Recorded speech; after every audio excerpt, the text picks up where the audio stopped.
شريك له وأشهد أن محمدا عبده ورسوله لا نبي بعده. Alhamdulillah rabbil alamin. Segala puji bagi Allah yang telah melimpahkan rahmat, nikmat dan karunia-Nya kepada kita semua. Nikmat yang besar pada sore hari ini salah satunya adalah nikmat yang telah diberikan kepada kita jika kita diberi kesempatan untuk hadir di acara majelis yang mulia ini di tempat Masjid Jami Al-Irsyad Kota Tegal, bertepatan pada tanggal 2 Mei 2014 Masehi atau 2 Rajab 1444 Hijriah. Salawat serta salam semoga senantiasa terlimpah kepada kita Muhammad sallallahu alaihi wasallam, keluarga, sahabat, tabi'in dan umatnya yang senantiasa berpegang teguh pada sunnah beliau sallallahu alaihi wasallam hingga hari akhir kelak.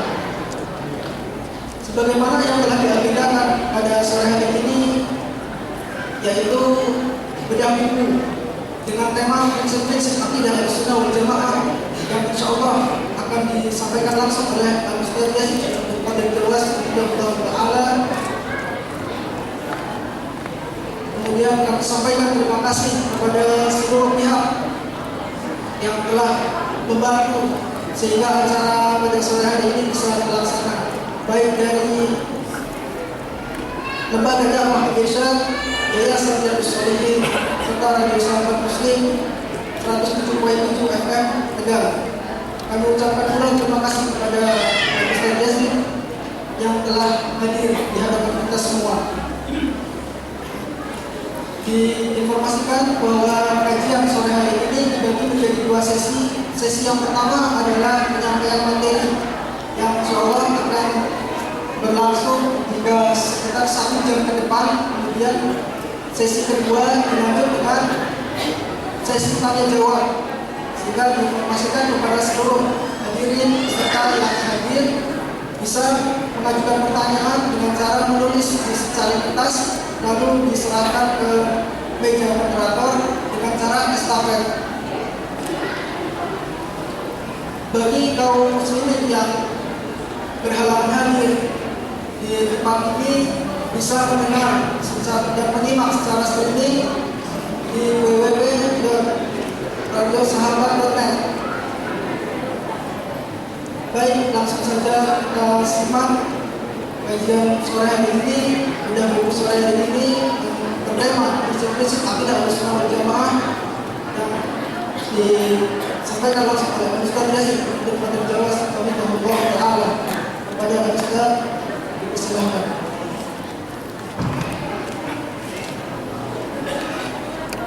Assalamualaikum warahmatullahi wabarakatuh. Innal hamdalillah nahmaduhu wa nasta'inuhu wa nastaghfiruh wa na'udzu billahi min shururi anfusina wa min sayyiati a'malina. May yahdihillahu fala mudilla lahu wa may yudlil fala hadiya lahu.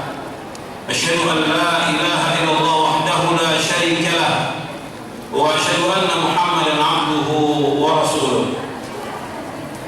Ya ayyuhalladzina amanu taqullaha haqqa tuqatih wa la tamutunna illa wa antum muslimun.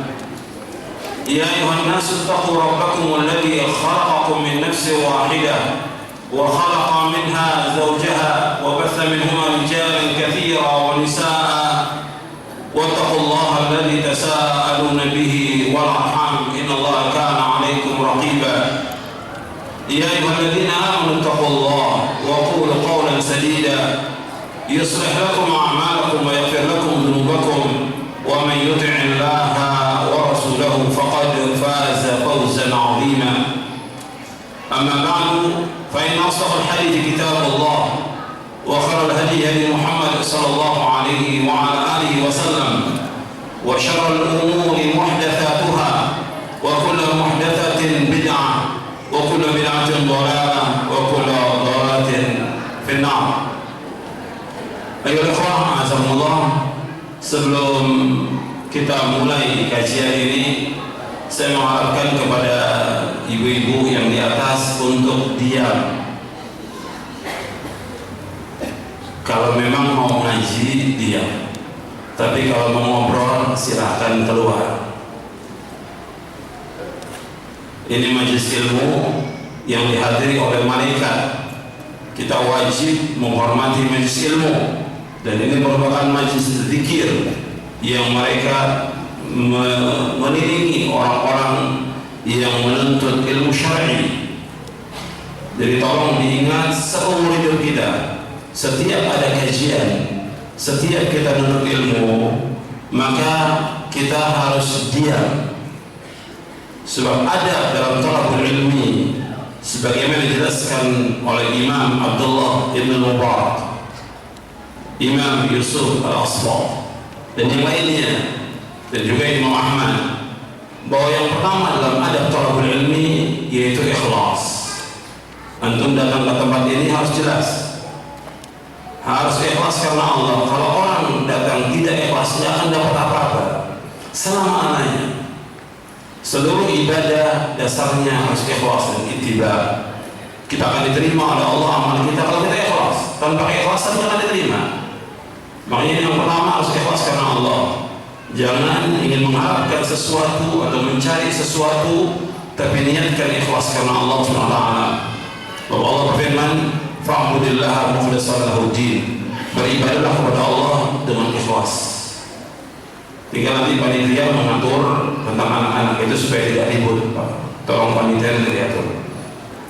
Yang kedua, yaitu harus kita perhatikan. Yang pertama ikhlas. Yang kedua, istima'.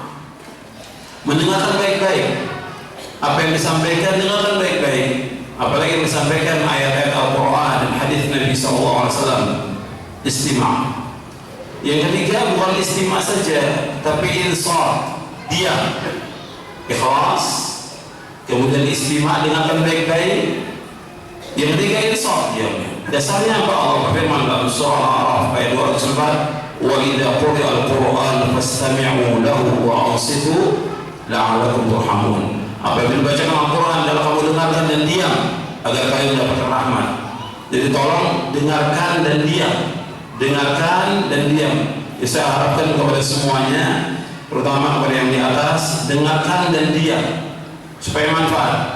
Kemudian yang keempat, kita berusaha untuk memahami al-fahmu.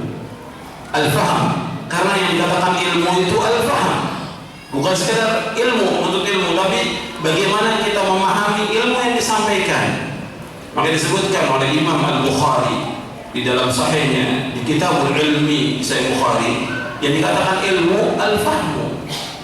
Dasarnya hadis Nabi yang diriwayatkan oleh Imam Bukhari dan Muslim dari sahabat Muawiyah bin Abi Sufyan radhiyallahu anhuma.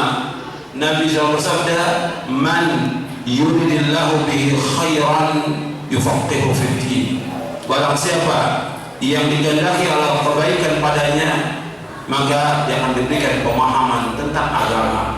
Barang siapa yang dikehendaki pada Allah kebaikan padanya, akan diberikan pemahaman tentang agama. Makanya kita harus berusaha dari apa yang disampaikan kita paham. Betapa banyak orang-orang yang menuntut ilmu tidak paham tentang apa yang dia tuntut. Mungkin ada orang yang menuntut ilmu bertahun-tahun tidak paham dia apa yang dituntut. Dan ini nyata, wakil. Ada orang yang ilmu bertahun-tahun, ada yang 10 tahun tidak paham tentang apa yang dituntut itu. Untuk apa ilmu yang dicari? Dan bagaimana dia mengamalkan, dia tidak tahu dia. Gelar dapat gelar, doktor dapat gelar, tapi tidak tahu ilmunya apa. Jadi harus paham tentang ilmu itu, dan bagaimana kita mengikuti jalan yang hak, jalan yang benar dalam memahami Islam ini. Kemudian setelah itu, yang selanjutnya yaitu al-hifz, yaitu berusaha untuk menghafal. Dari apa yang disampaikan kita berusaha untuk mengingat, menghafal. Ada orang yang menuntut ilmu, bahkan kadang tiap hari menuntut ilmu, tiap minggu menuntut ilmu, nggak ada yang nempel, nggak ada yang dihafal, nggak ada yang ingat. Sebagaimana dia datang, sebagaimana dia pulang. Sayang, kita ingin kita datang ada sesuatu yang kita bisa bawa pulang, terutama berkaitan dengan akidah kita, berkaitan dengan ibadah kita. Setiap kajian, dan antum ingat seumur hidup, setiap kajian kajian itu harus menambah ilmu kita, setiap kajian harus menambah iman kita kepada Allah, dan setiap kajian harus menambah ketaatan kita kepada Allah. Setiap kajian yang kita mengkaji dari agama Islam yang hak ini, Al-Quran wa Sunnah ala fahmi salaf, setiap kajian harus menambah ilmu kita. Setiap kajian itu harus menambah iman kita kepada Allah, dan setiap kajian itu juga harus menambah ketaatan kita kepada Allah. Makanya Abdullah bin Mas'ud radhiyallahu anhu, sebagaimana diriwayatkan oleh Imam Bukhari dalam sahihnya, selalu berdoa, Allahumma zidna imanan wa yaqinan wa fiqhan. Allahumma zidna imanan wa yaqinan wa fiqhan. Allahumma zidna imanan wa yaqinan wa fiqhan. Ya Allah, tambahkan kepada kami ilmu, tambahkan kepada iman, wa yaqinan, keyakinan, wa fiqhan, dan pemahaman, faham tentang agama ini. Banyak orang yang nggak paham. Ada orang puluhan tahun dengarkan ceramah, sebagaimana puluhan tahun nggak ada yang berbekas sama sekali. Walhamdulillah. Makanya kita minta kepada Allah hidayah agar ilmu yang disampaikan itu bermanfaat.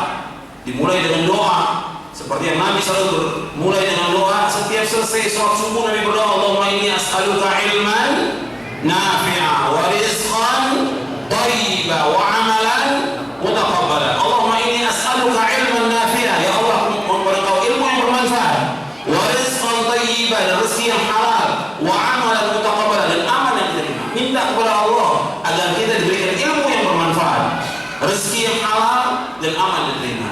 Ilmu yang bermanfaat yang dasarnya adalah Al-Quran, ilmu yang bermanfaat dasarnya adalah Sunnah, ilmu yang bermanfaat adalah ilmu yang dipahami oleh para sahabat radhiyallahu anhum ajma'in. Kemudian setelah itu baru kita mengamalkan. Jadi yang pertama ikhlas, yang kedua tadi apa? Mendengarkan baik-baik, istima'. Yang ketiga al-insat, diam. Yang keempat al-fahmu. Yang kelima al-hifzu. Yang keenam al-amal. Yang keenam ilmu untuk diamalkan. Banyak orang untuk ilmu tapi tidak mengamalkan. Tujuan kita untuk ilmu untuk diamalkan. Makanya dikatakan dalam hadis Nabi SAW yang diriwayatkan oleh Imam At-Tirmidzi, Ad-Darimi, dari sahabat Abu Barzah Al-Aslami radhiyallahu anhu, Nabi bersabda, la tazulu qadama 'abdin yawmal qiyamati hatta yus'al an 'umrihi fima afnah wa 'an ilmihi fima fa'ala wa 'an malihi min ayna iktasaba wa fima anfaqa wa 'an jismihi fima ablah. Akhrajahu At-Tirmidzi wa qala hadha haditsun hasan sahih. Kata Nabi SAW, tidaklah bergeser kedua kaki seorang hamba nanti pada hari kiamat, melainkan Allah akan bertanya kepada hamba itu tentang 4 perkara. Yang pertama, Allah akan tanya pada hari kiamat tentang umurnya dihabiskan buat apa. Nah, bicara umur, bicara waktu, habis buat apa umur itu? Puluhan tahun dia hidup untuk apa habis? Yang kedua akan ditanya oleh Allah tentang ilmunya, diamalkan atau tidak ilmu itu.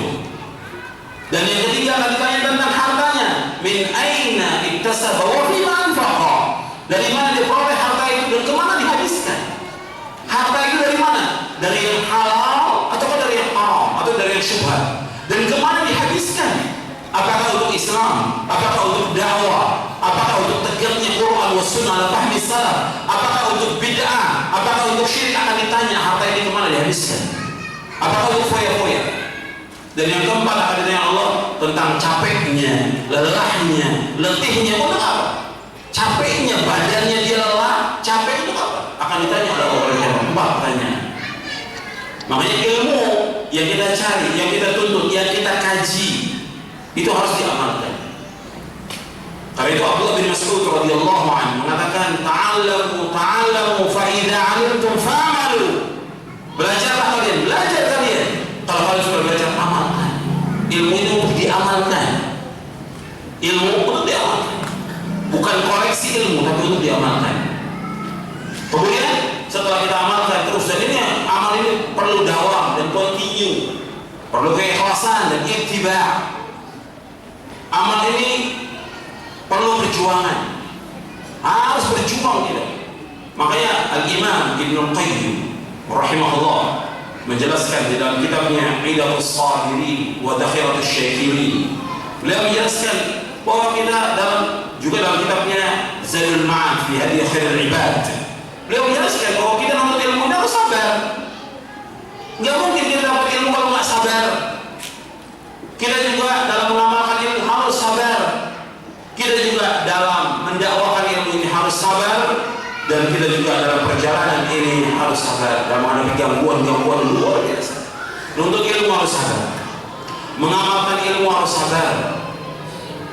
Begitu juga kita berdakwah harus sabar, dan menghadapi gangguan dan segala macam juga harus sabar. Sabar. Jadi khalididdin, azakumullah, jalan yang kita tempuh ini dalam thalabul ilmi, jalan kebaikan, jalan kebenaran, jalan yang benar. Makanya kita perjuangkan untuk menuntut ilmu ini sampai kita diwafatkan oleh Allah SWT. Dan antum hadir ini Masya Allah, antum semangat untuk hadir ini Masya Allah. Jazakumullah khairan.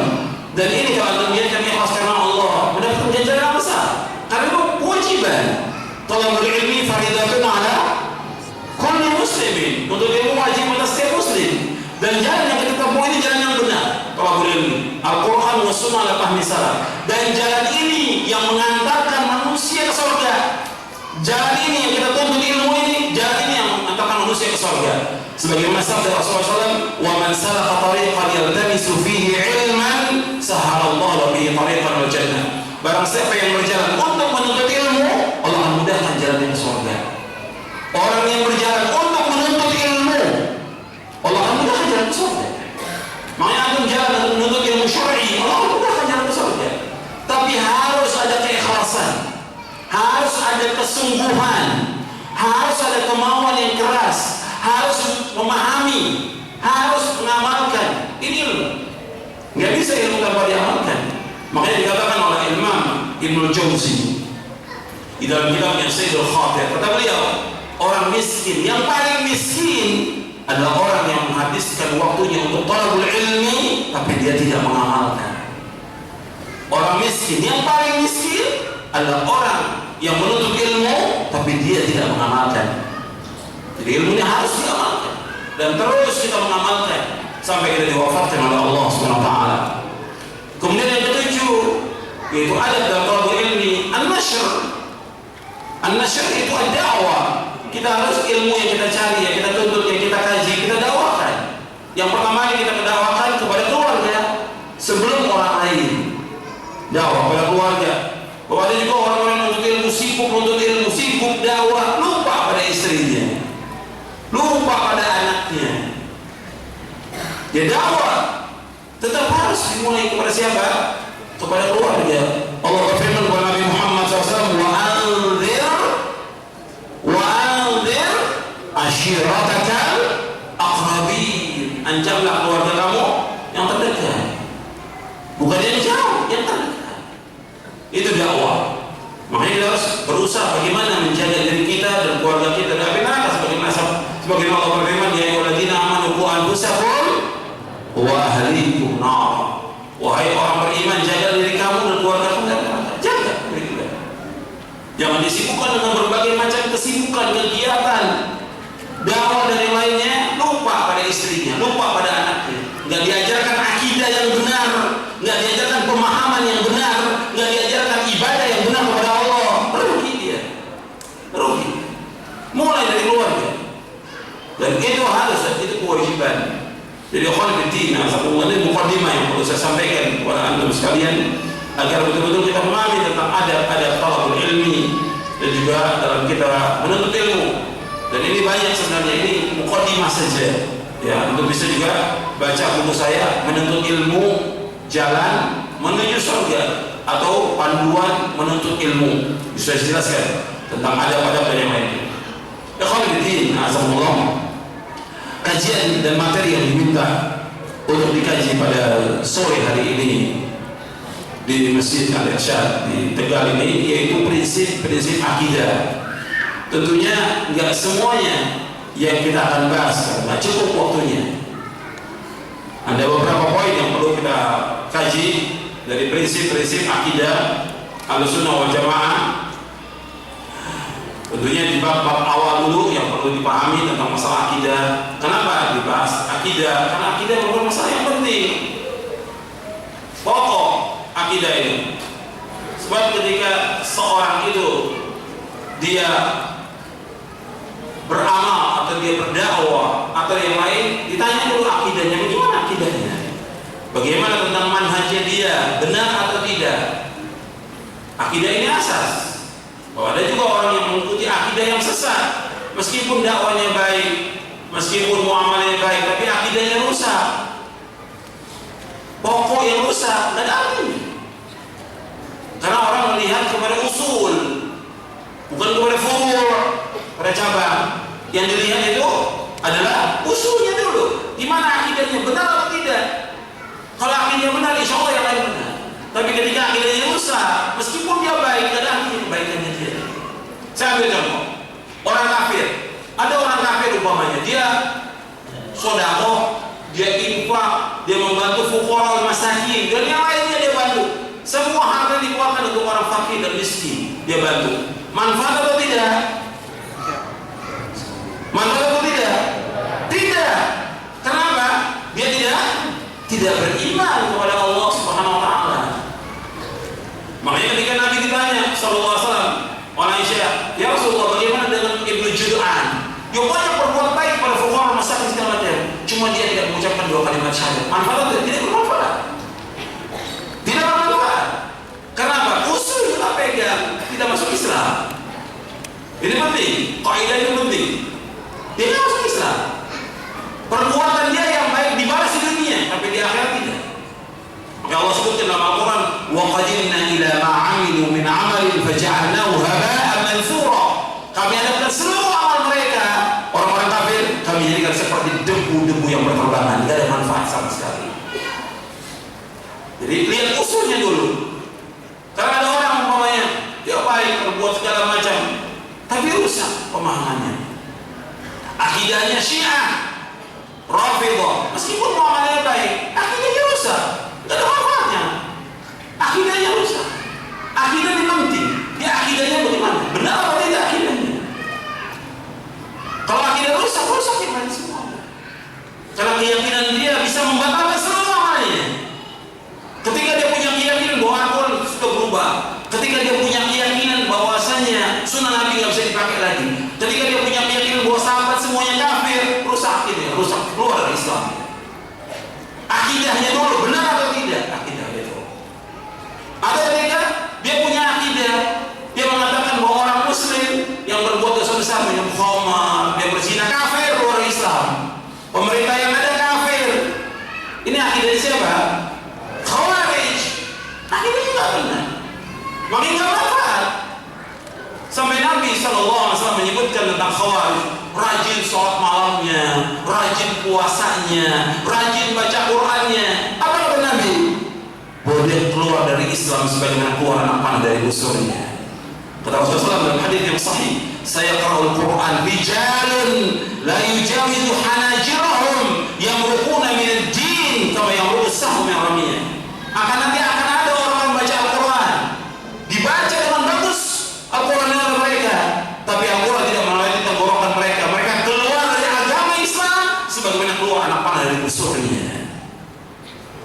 Akidah penting. Ikhwan fillah, azamullah, akidah. Benar atau tidak? Bagaimana orang Muslim dikafirkan? Tidak bisa orang Muslim dikafirkan. Pemerintah dikafirkan, kemudian merusak, ngopor dan segala macam. Bukan ajaran Islam. Islam tidak pernah mengajarkan demikian. Jadi akidah ini penting. Ada orang yang dia kata dia Islam, tapi dia bukan beribadah kepada Allah SWT. Dia rukuk, sujud, tadarruk, nangis kepada kuburan wali. Benar atau tidak menurut Islam? Tidak benar. Syirkun akbar. Kenapa? Dia sujud, dia menyembah kepada selain Allah, dan Allah tidak akan redha selama-lamanya kalau Allah disekutukan dengan makhluknya. Allah tidak akan redha. Allah menciptakan seluruh makhluk ini agar makhluk ini semuanya beribadah kepada Allah, bukan kepada makhluk. Ketika dia datang ke kuburan siapa saja, apakah kuburan wali, apakah habib atau kiai, dia sujud di sana menyembah sampai nangis. Ini syirkun akbar. Allah tidak akan ampuni dosanya, dan Allah hapuskan seluruh amalnya. Allah hapuskan. Karena Allah berfirman demikian. Allah berfirman dalam surah Al-Baqarah, Allah berfirman dalam surah An-Nisa di 178, innallaha la yaghfiru an yushraka bihi wa yaghfiru ma duna dzalika liman yasha wa may yushrik billahi faqad iftara itsman 'azima. Sesungguhnya Allah tidak akan mengampuni dosa orang berbuat syirik, dan Allah mengampuni dosa selain itu bagi siapa yang Allah kehendaki. Dan barang siapa yang berbuat syirik, maka sungguh dia telah berbuat dosa besar yang paling besar. Bahkan bukan itu, Allah katakan orang yang berbuat syirik, yang menyembah kepada selain Allah, berdoa kepada selain Allah, meminta kepada Allah, dia telah sesat dengan kesesatan yang jauh. Allah berfirman di dalam surah An-Nisa di ayat 116. Allah berfirman, innallaha la yaghfiru an yushraka bihi wa yaghfiru ma duna dzalika liman yasha wa may yushrik billahi faqad dhalla dhalalan ba'ida. Sesungguhnya Allah tidak akan mengampuni dosa berbuat syirik, dan Allah mengampuni dosa selain itu bagi siapa Allah kehendaki. Dan barang siapa berbuat syirik, maka sungguh dia telah sesat dengan kesesatan yang jauh. Yang mengatakan sesat siapa di sini? Allah SWT. Orang yang berdoa, meminta, memohon, tadarruk, rukuk, sujud, menyembelih hewan kurban atau menyembelih binatang untuk kuburan orang mati, Allah nggak akan redha. Dia telah berbuat syirik dengan syirkul akbar, syirik yang paling besar. Dan orang-orang yang berdoa dan meminta kepada selain Allah, Allah katakan dalam Al-Quran adalah orang yang paling sesat di muka bumi ini. Orang yang berdoa, meminta, beribadah kepada selain Allah, Allah katakan dalam Al-Quran orang yang paling sesat di muka bumi.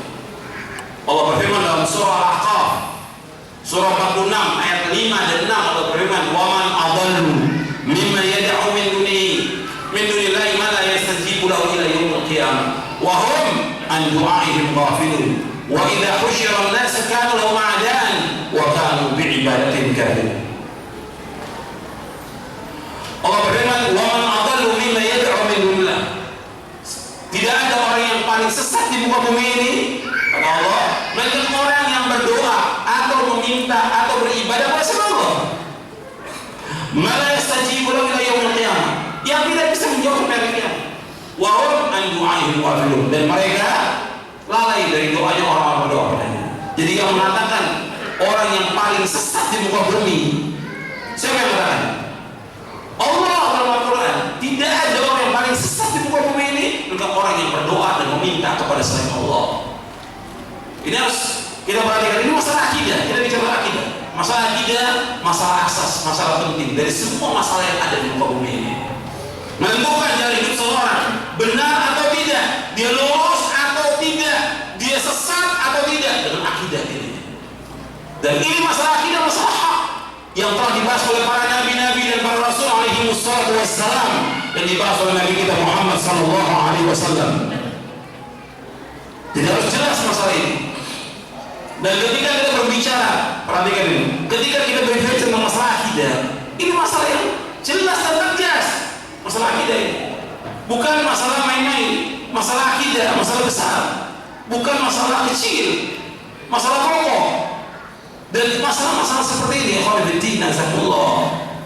nggak bisa disampaikan dengan sembarangan. Harus jelas dan tegas. Sebab Nabi SAW ketika menyampaikan dengan jelas dan tegas. Nah, kalimat yang jelas dan tegas ini kemudian dipahami oleh masyarakat dengan keras. Ya tidak? Masyarakat memahaminya, wah keras, ekstrim, apa yang lain lagi. Padahal masalah ini yang Nabi dakwakan. Dan ketika Nabi menyampaikan dakwah ini, apa semua orang terima? Tidak. Mesti ada orang yang tidak terima, mesti ada orang yang memusuhi dakwah ini, dan mesti ada yang menyakiti dakwah ini. Pasti. Tapi harus jelas yang hak-hak, yang batil itu batil. Karena ini masalah hubungan kita dengan Allah SWT. Kita nggak butuh keredoan manusia, kita butuh keredoan Allah SWT. Keredoan manusia nggak mungkin bisa dicapai. Jadi harus jelas masalah akidah ini prinsip yang harus disampaikan kepada seluruh kaum muslimin. Seluruh kaum muslimin kita sampaikan. Dan kalau kita sampaikan kepada mereka dengan cara yang baik, dengan dalil Al-Quran was Sunnah ala fahmi salaf, mereka nggak mau terima, tidak ada masalah. Yang penting kita sampaikan dengan cara yang baik, kita sampaikan kepada mereka. Tapi tegas, hak-hak, karena tidak ada toleransi dalam masalah akidah, tidak ada. Nggak ada pembahasan masalah akidah. Jadi harus sampaikan yang hak ini. Makanya di sini saya sebutkan dengan penjelasan akidah yang harus kita pahami tentang masalah akidah ini. Anda lihat pada di bab yang pertama. Jadi akidah adalah iman yang teguh dan pasti yang tidak ada keraguan sedikit pun bagi orang yang meyakininya. Sedangkan akidah Islamiyah dia bab yang pertama halaman 15 adalah keimanan yang teguh dan pasti kepada Allah Subhanahu wa taala dengan melaksanakan seluruh kewajiban, bertauhid dan taat kepada Allah, beriman kepada malaikat-malaikatnya, rasul-rasulnya, kitab-kitabnya, hari akhir, takdir yang baik maupun buruk, dan mengimani seluruh prinsip-prinsip agama yang sahih, perkara-perkara yang baik, beriman kepada ijma', salafus saleh, serta seluruh berita yang qat'i, yang pasti, baik secara ilmiah maupun amaliyah yang telah ditetapkan menurut Al-Quran dan Sunnah yang sahih, serta ijma' salafus saleh. Jadi masalah akidah ini berkaitan dengan arkanul iman yang 6, berkaitan juga dengan arkanul Islam, berkaitan juga dengan masalah-masalah yang lain yang telah dinaskhkan dalam Al-Quran dan Sunnah yang sahih dan diijma'kan oleh para sahabat radhiyallahu anhum ajma'in. Ini masalah akidah. Masalah yang lain dan yang lainnya yang sudah diijma'kan, ya kita harus ikut penjelasan ini. Makanya dakwah, yang dikatakan dakwah itu mengajak orang kepada arkanul iman, mengajak orang kepada arkanul Islam, mengajak orang untuk beriman kepada Allah, itu dakwah. Tapi sekarang ini dakwah itu sudah disalahartikan dakwah ini. Dakwah ini sekarang ini sudah salah artikan. Yang penting ceramah, yang penting ngisi pengajian cukup, itu dakwah. Dalam demikian dakwah. Kalau kita lihat penjelasan Syekhul Islam Ibnu Taimiyah dalam Majmu' Fatawanya, juga yang lainnya, yang namanya dakwah itu kita mengajak orang untuk beriman kepada Allah, mengajak orang untuk mentauhidkan Allah, mengajak orang agar mereka memahami tentang akidah yang benar. Ini namanya dakwah. Bukan sekedar ceramah, bikin orang ketawa, pulang. Bukan itu dakwah. Dakwah ngajak orang untuk beriman kepada Allah, ngajak orang untuk memahami tentang Islam yang benar. Dakwah mengajak orang untuk mentauhidkan Allah, menjauhkan syirik, itu dakwah. Maka Nabi sallallahu alaihi wasallam itu terus tidak pernah berhenti untuk mendakwakan dakwah tauhid, dakwah ini dakwah yang mulia. Dan seluruh nabi dan seluruh rasul mendakwakan dakwah ini. Kemudian ikhwan fillah azzakumullah, tentang arkanul iman, dalilnya sudah ada. Anda bisa lihat dalam Al-Quran Islam juga di hadis Jibril. Nanti Anda bisa baca di hadis yang kedua dalam Arba'in An-Nawawi atau dalam Syarah Arba'in An-Nawawi. Dan yang kedua dalam hadis Jibril Anda bisa baca bagaimana tentang rukun iman, rukun Islam, dan juga tentang ihsan. Kemudian ikhwan fillah azzakumullah, kita masuk kepada penjelasan tentang definisi salaf. Kenapa kita masuk dalam masalah ini? Karena akidah yang benar, akidah salaf. Bukan akidah Syiah, bukan akidahnya Khawarij, bukan Mu'tazilah, bukan yang lain yang sesat, yang telah disebutkan oleh para ulama Ahlus Sunnah tentang masalah ini. Jadi, yang kita bahas tentang akidah salaf, generasi yang terbaik dari umat ini yang telah mendapatkan pujian dari Allah, mendapatkan pujian dari Rasulullah SAW. Rasulullah bersabda di dalam hadisnya yang sahih, yang mutawatir, khairun nasi qarni, thumma alladhina yalunahum, thumma alladhina lahum. Sebaik-baik manusia pada masaku, kemudian yang sesudahnya, kemudian yang sesudahnya. Jadi sebaik-baik manusia pada masa Rasulullah SAW. Kalau pada masa Rasulullah, siapa itu? Sahabat. Kemudian yang sesudahnya siapa? Tabi'in. Kemudian yang sesudahnya siapa? Tabi'ut tabi'in. Jadi orang yang mulia itu pada sahabat radhiyallahu anhum. Generasi ini, generasi sahabat, generasi yang terbaik dari umat ini belum pernah ada sebelumnya. Sebelum Rasulullah belum pernah ada generasi yang terbaik ini, dan tidak akan pernah ada lagi. Artinya adanya pada masa Nabi Muhammad sallallahu alaihi wasallam yang telah mendapatkan pujian dari Allah dan pujian dari Rasulullah sallallahu alaihi wasallam, dan banyak ayat-ayat yang memuji para sahabat radhiyallahu anhum ajmain. Nanti kita akan bahas sedikit tentang beberapa ayat yang mewajibkan kita untuk mengikuti jejak mereka. Jadi akidah ini kita ikut, akidah salaf, karena mereka adalah mendapatkan pujian dari Allah Rasulnya, dan kita disuruh untuk mengikuti mereka. Oleh Allah Subhanahu wa ta'ala diwajibkan kita untuk mengikuti akidah salaf, manhaj salaf, ibadahnya salafus saleh, dan bagaimana jihadnya mereka dan yang lainnya. Allah yang menyuruh kita.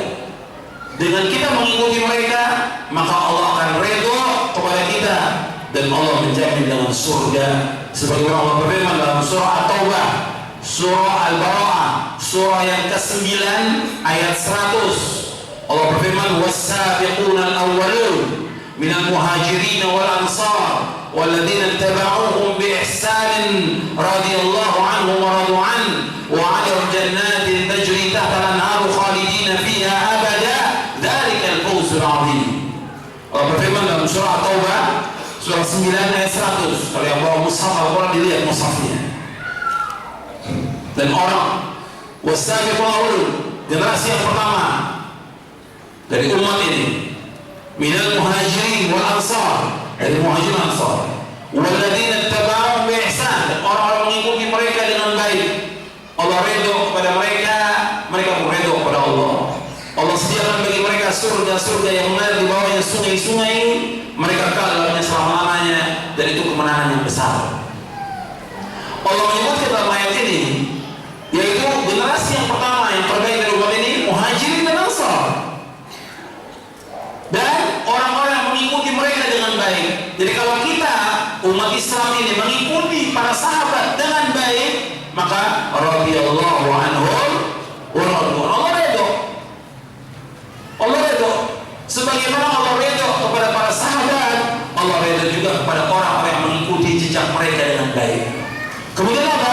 Kemudian Allah jamin mereka dengan surga, dan Allah jamin juga orang-orang yang mengikuti mereka dengan baik, Allah jamin dengan surga. Dengan nasar ayat ini, yaitu surah At-Taubah ayat 100. Makanya dijelaskan oleh Imam Ibnu Qayyim tentang wajibnya kita mengikuti jejaknya para sahabat. Makanya akidah yang kita bahas itu akidah salaf, akidah Ahlussunnah wal Jamaah. Kenapa kita sebut dengan as-salaf? Karena mereka yang terdahulu, mereka yang terdahulu dari semua generasi yang terdahulu para sahabat. Kalau yang sudah tabi'in, tabi'in dan seterusnya, para ulama mujtahidin, salaf yang terdahulu, yang lebih dahulu, yang lebih awal. Maka kita mengikuti akidah salaf yang telah mendapatkan pujian dari Allah dan Rasulnya. Makanya disebutkan oleh Imam Muhammad bin Sirin, dan juga disebutkan oleh Imam Sufyan Ats-Tsauri dan yang lainnya.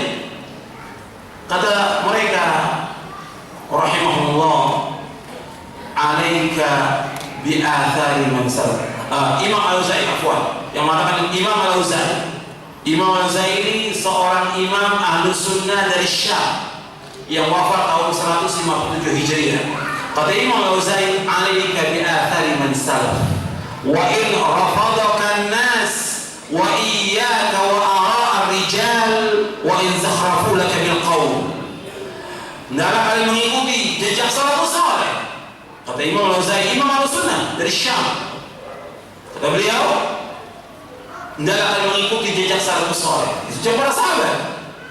Meskipun orang menolak kamu, tidak suka dengan kamu, tapi tetap kamu pegang teguh akidah salaf.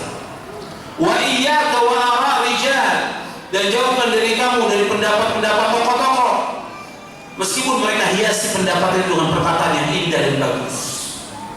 Disuruh kita ikuti siapa? Ikuti salafus saleh, ikuti jejak mereka dengan baik.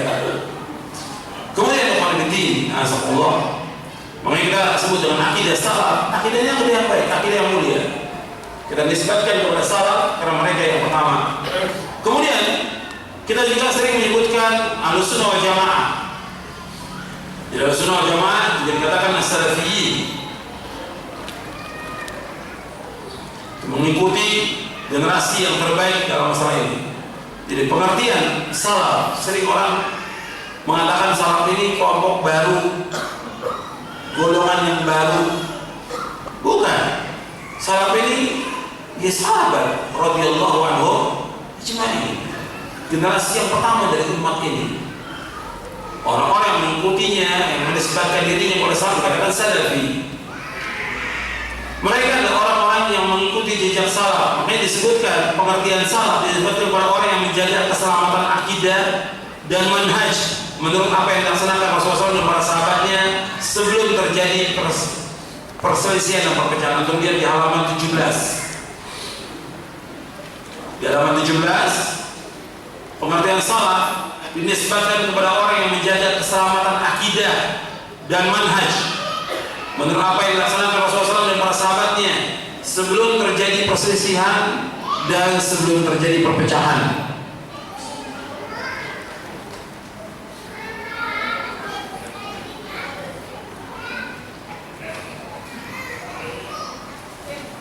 Kemudian dijelaskan oleh Syekhul Islam Ibnu Taimiyah rahimahullah. Kata beliau, bukanlah merupakan aib bagi orang menampakkan mana salaf dan menisbatkan dirinya kepada salaf. Bahkan wajib menerima yang demikian berdasarkan kesepakatan karena manhaj salaf tidak lain kecuali kebenaran. Jadi manhaj salaf ini tidak lain kecuali kebenaran. Namanya kita ikut manhaj yang hak ini. Cuma banyak orang-orang yang tidak mengerti, tidak paham, mencela tentang manhaj salaf ini. Jelas yang pertama mencela adalah ahlul bidah, nggak senang dengan manhaj ini.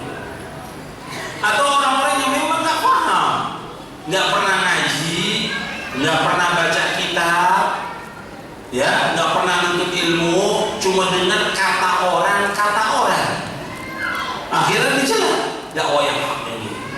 Atau memang ada sebagian orang yang menisbatkan kepada salaf yang memang akhlaknya kurang bagus, sehingga digeneralis ke semuanya jelek salaf itu. Ada, bukan mustahil itu terjadi. Ada mungkin orang-orang yang memang dia berpegang pada salaf cuma karena ilmunya yang terbatas, karena kebodohan dia, karena kejahilan dia nggak mampu bagaimana mengamalkannya. Ini salaf merupakan Islam yang indah, Islam yang sangat bagus dan mulia. Salaf ini artinya pada saat itu Islam itu sendiri, hakikatnya Islam itu sendiri. Cuma ada orang-orang yang baru mendapatkan sedikit ilmu karena kebodohan dia nggak mampu untuk mengamalkannya, nggak tahu dia bagaimana mengamalkannya, dia amalkan dia salah, sehingga membuat celaan. Dan ini terjadi kan seperti ini karena kebodohan dia nggak paham. Namanya perlu diajak dengan cara yang baik kaum muslimin ini kepada Al-Quran dan Sunnah dengan cara yang benar, karena salaf itu indah dan baik. Apalagi kalau saya bicara soal akhlak salaf, masya Allah luar biasa. Nggak pernah akan ada pada generasi salaf ini, generasi yang terbaik, akhlaknya mulia, luar biasa mulia mereka. Cuma belum dipraktikkan. Malah orang-orang nisbatkan kepada salaf sedikit sekali yang mempraktikkan, sehingga mereka kadang-kadang kasar, kaku, kadang-kadang juga gampang mencela orang lain, memfitnah dan yang lainnya, sehingga orang tak simpati. Tapi jangan mencela akidah yang hak ini. Akidah salah bukan akidah Islam itu sendiri. Jangan dicela. Ini akidah yang mulia yang telah dibawa oleh Rasulullah SAW dan para sahabatnya radhiyallahu anhum.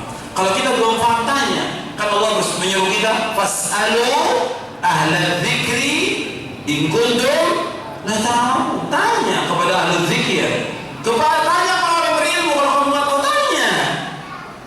Jangan tanya kepada orang-orang yang bodoh atau yang sama jenisnya dengan dia nggak ngerti, nggak pernah baca kitab, nggak pernah ilmu, tanya lagi. Gimana menurut ente salaf ini? Iya, seperti itulah. Pokoknya nggak bagus. Kenapa? Yang ditanya orang bodoh. Tanya kepada orang yang berilmu. Fas'alu ahla dzikri in kuntum la ta'lamun. Kemudian saya lanjutkan tentang Ahlus Sunnah wal Jamaah. Ini juga banyak orang menisbatkan diri kepada Ahlus Sunnah. Ahlus Sunnah wal Jamaah. Nggak tahu ini yang dilakukan apa? Bukan sunnah, yang dilakukan bid'ah. Yang dilakukan apa? Perpecahan. Jadi bukan Ahlus Sunnah wal Jamaah, Ahlul Bid'ah wal Iftiraq. Ahlus Sunnah kemudian di sini. Saya jelaskan pengertian Ahlussunnah menurut penjelasan para ulama, bukan dari royu saya. Penjelasan para ulama di halaman 18. Ahlussunnah menurut bahasa adalah jalan atau cara baik terpuji maupun tercela. Sedangkan beristilah ulama akidah Ahlussunnah adalah petunjuk yang telah dilakukan oleh Rasulullah SAW dan para sahabatnya, baik dalam ilmu, i'tiqad, keyakinan, perkataan maupun perbuatan. Dan inilah as-sunnah yang wajib diikuti. Orang yang mengikutinya akan dipuji dan orang menyalahinya akan dicela. Tolong perhatikan. Ya, saya ulangi. Jangan tidur. Ini majelis ilmu, tolong jangan tidur. Ya, tolong dibangunkan temannya. Saya ulangi lagi. Menurut istilah ulama akidah yang telah perhatikan, as-sunnah adalah petunjuk yang telah dilakukan oleh Rasulullah SAW dan para sahabatnya, baik dalam ilmu, i'tiqad, perkataan maupun perbuatan. Dan inilah as-sunnah yang wajib diikuti. Orang yang mengikutinya akan dipuji dan orang menyalahinya akan dicela. Jadi sunnah itu mencakup semuanya. Yang pertama mencakup tentang ilmu, yang kedua mencakup tentang keyakinan, yang ketiga mencakup tentang perkataan dan perbuatan. Ini sunnah. Makanya ini lebih luas maknanya tentang sunnah. Makanya Nabi ketika menyebutkan tentang sunnah mencakup semuanya. Makanya kitab-kitab para ulama Ahlussunnah kadang-kadang menyebut kitab as-sunnah, seperti Ushul Sunnah oleh Imam Ahmad bin Hanbal, seperti Syarhus Sunnah oleh Imam Al-Barbahari, seperti kitab Syarah I'tiqad Ahlussunnah wal Jamaah oleh Imam Al-Lalikai dan yang lainnya. Artinya pembahasan sunnah mencakup semuanya, baik akidah, ibadah, amal, semua mencakup. Ya, sini kita bicara soal ilmu. Ya tentang ilmu di sini yang pertama kaitannya tentang apa? Tentang tauhid kepada Allah. Ilmu tauhid. Kemudian juga berkaitan dengan nama-nama Allah dan sifatnya, tentang rububiyah Allah, uluhiyah, semua sifat. Dan ilmu ini yang dikaji, ya ilmu yang hak, dasarnya Quran dan Sunnah. Ini yang wajib kita ikuti. Dasarnya ilmu. Karena agama Islam, agama ilmu. Itu perhatikan. Agama Islam, agama ilmu, bukan taklid. Nggak boleh kita taklid sama orang, nggak boleh. Ilmu. Allah berfirman dalam Al-Quran, wa la taqfu ma laysa laka bihi ilmun inna as-sam'a wal basara wal fuada kullu ulaika kana mas'ula. Dalam surah Al-Isra ayat 36. Jangan kamu ikut apa yang kamu tidak tahu. Kau semua pendengaran, mata dan hati akan ditanya Allah. Jadi agama Islam, agama ilmu, harus ada dasarnya, dalilnya.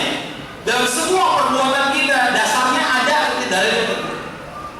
Makanya ketika orang-orang Yahudi, Nasrani mengatakan bahwa yang masuk surga itu Yahudi, yang masuk surga Nasrani, betul atau tidak? Saya ulangi, tolong untuk jawab, terutama yang tidur. Kata orang Yahudi, tidak ada yang masuk surga kecuali orang Yahudi. Kata orang Nasrani, tidak akan masuk surga kecuali orang Nasrani. Benar atau tidak? Tidak benar. Batil sebatil-batilnya. Allah mengatakan dalam Al-Quran, saya bacakan ayatnya.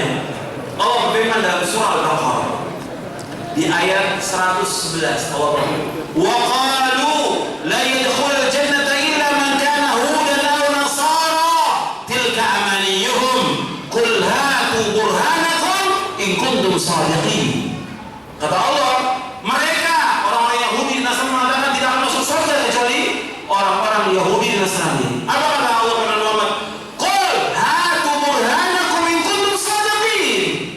Katakan kepada mereka, mana bukti kamu, mana hujah kamu, mana dalil kamu, mana dalil kamu kalau kamu orang jujur, mana dalilnya orang Yahudi masuk surga, mana dalilnya orang masuk surga, mana dalilnya, mana hujah. Yang ditanya apa? Dalilnya, dalil hujah. Agama Islam agama hujah, agama dalil.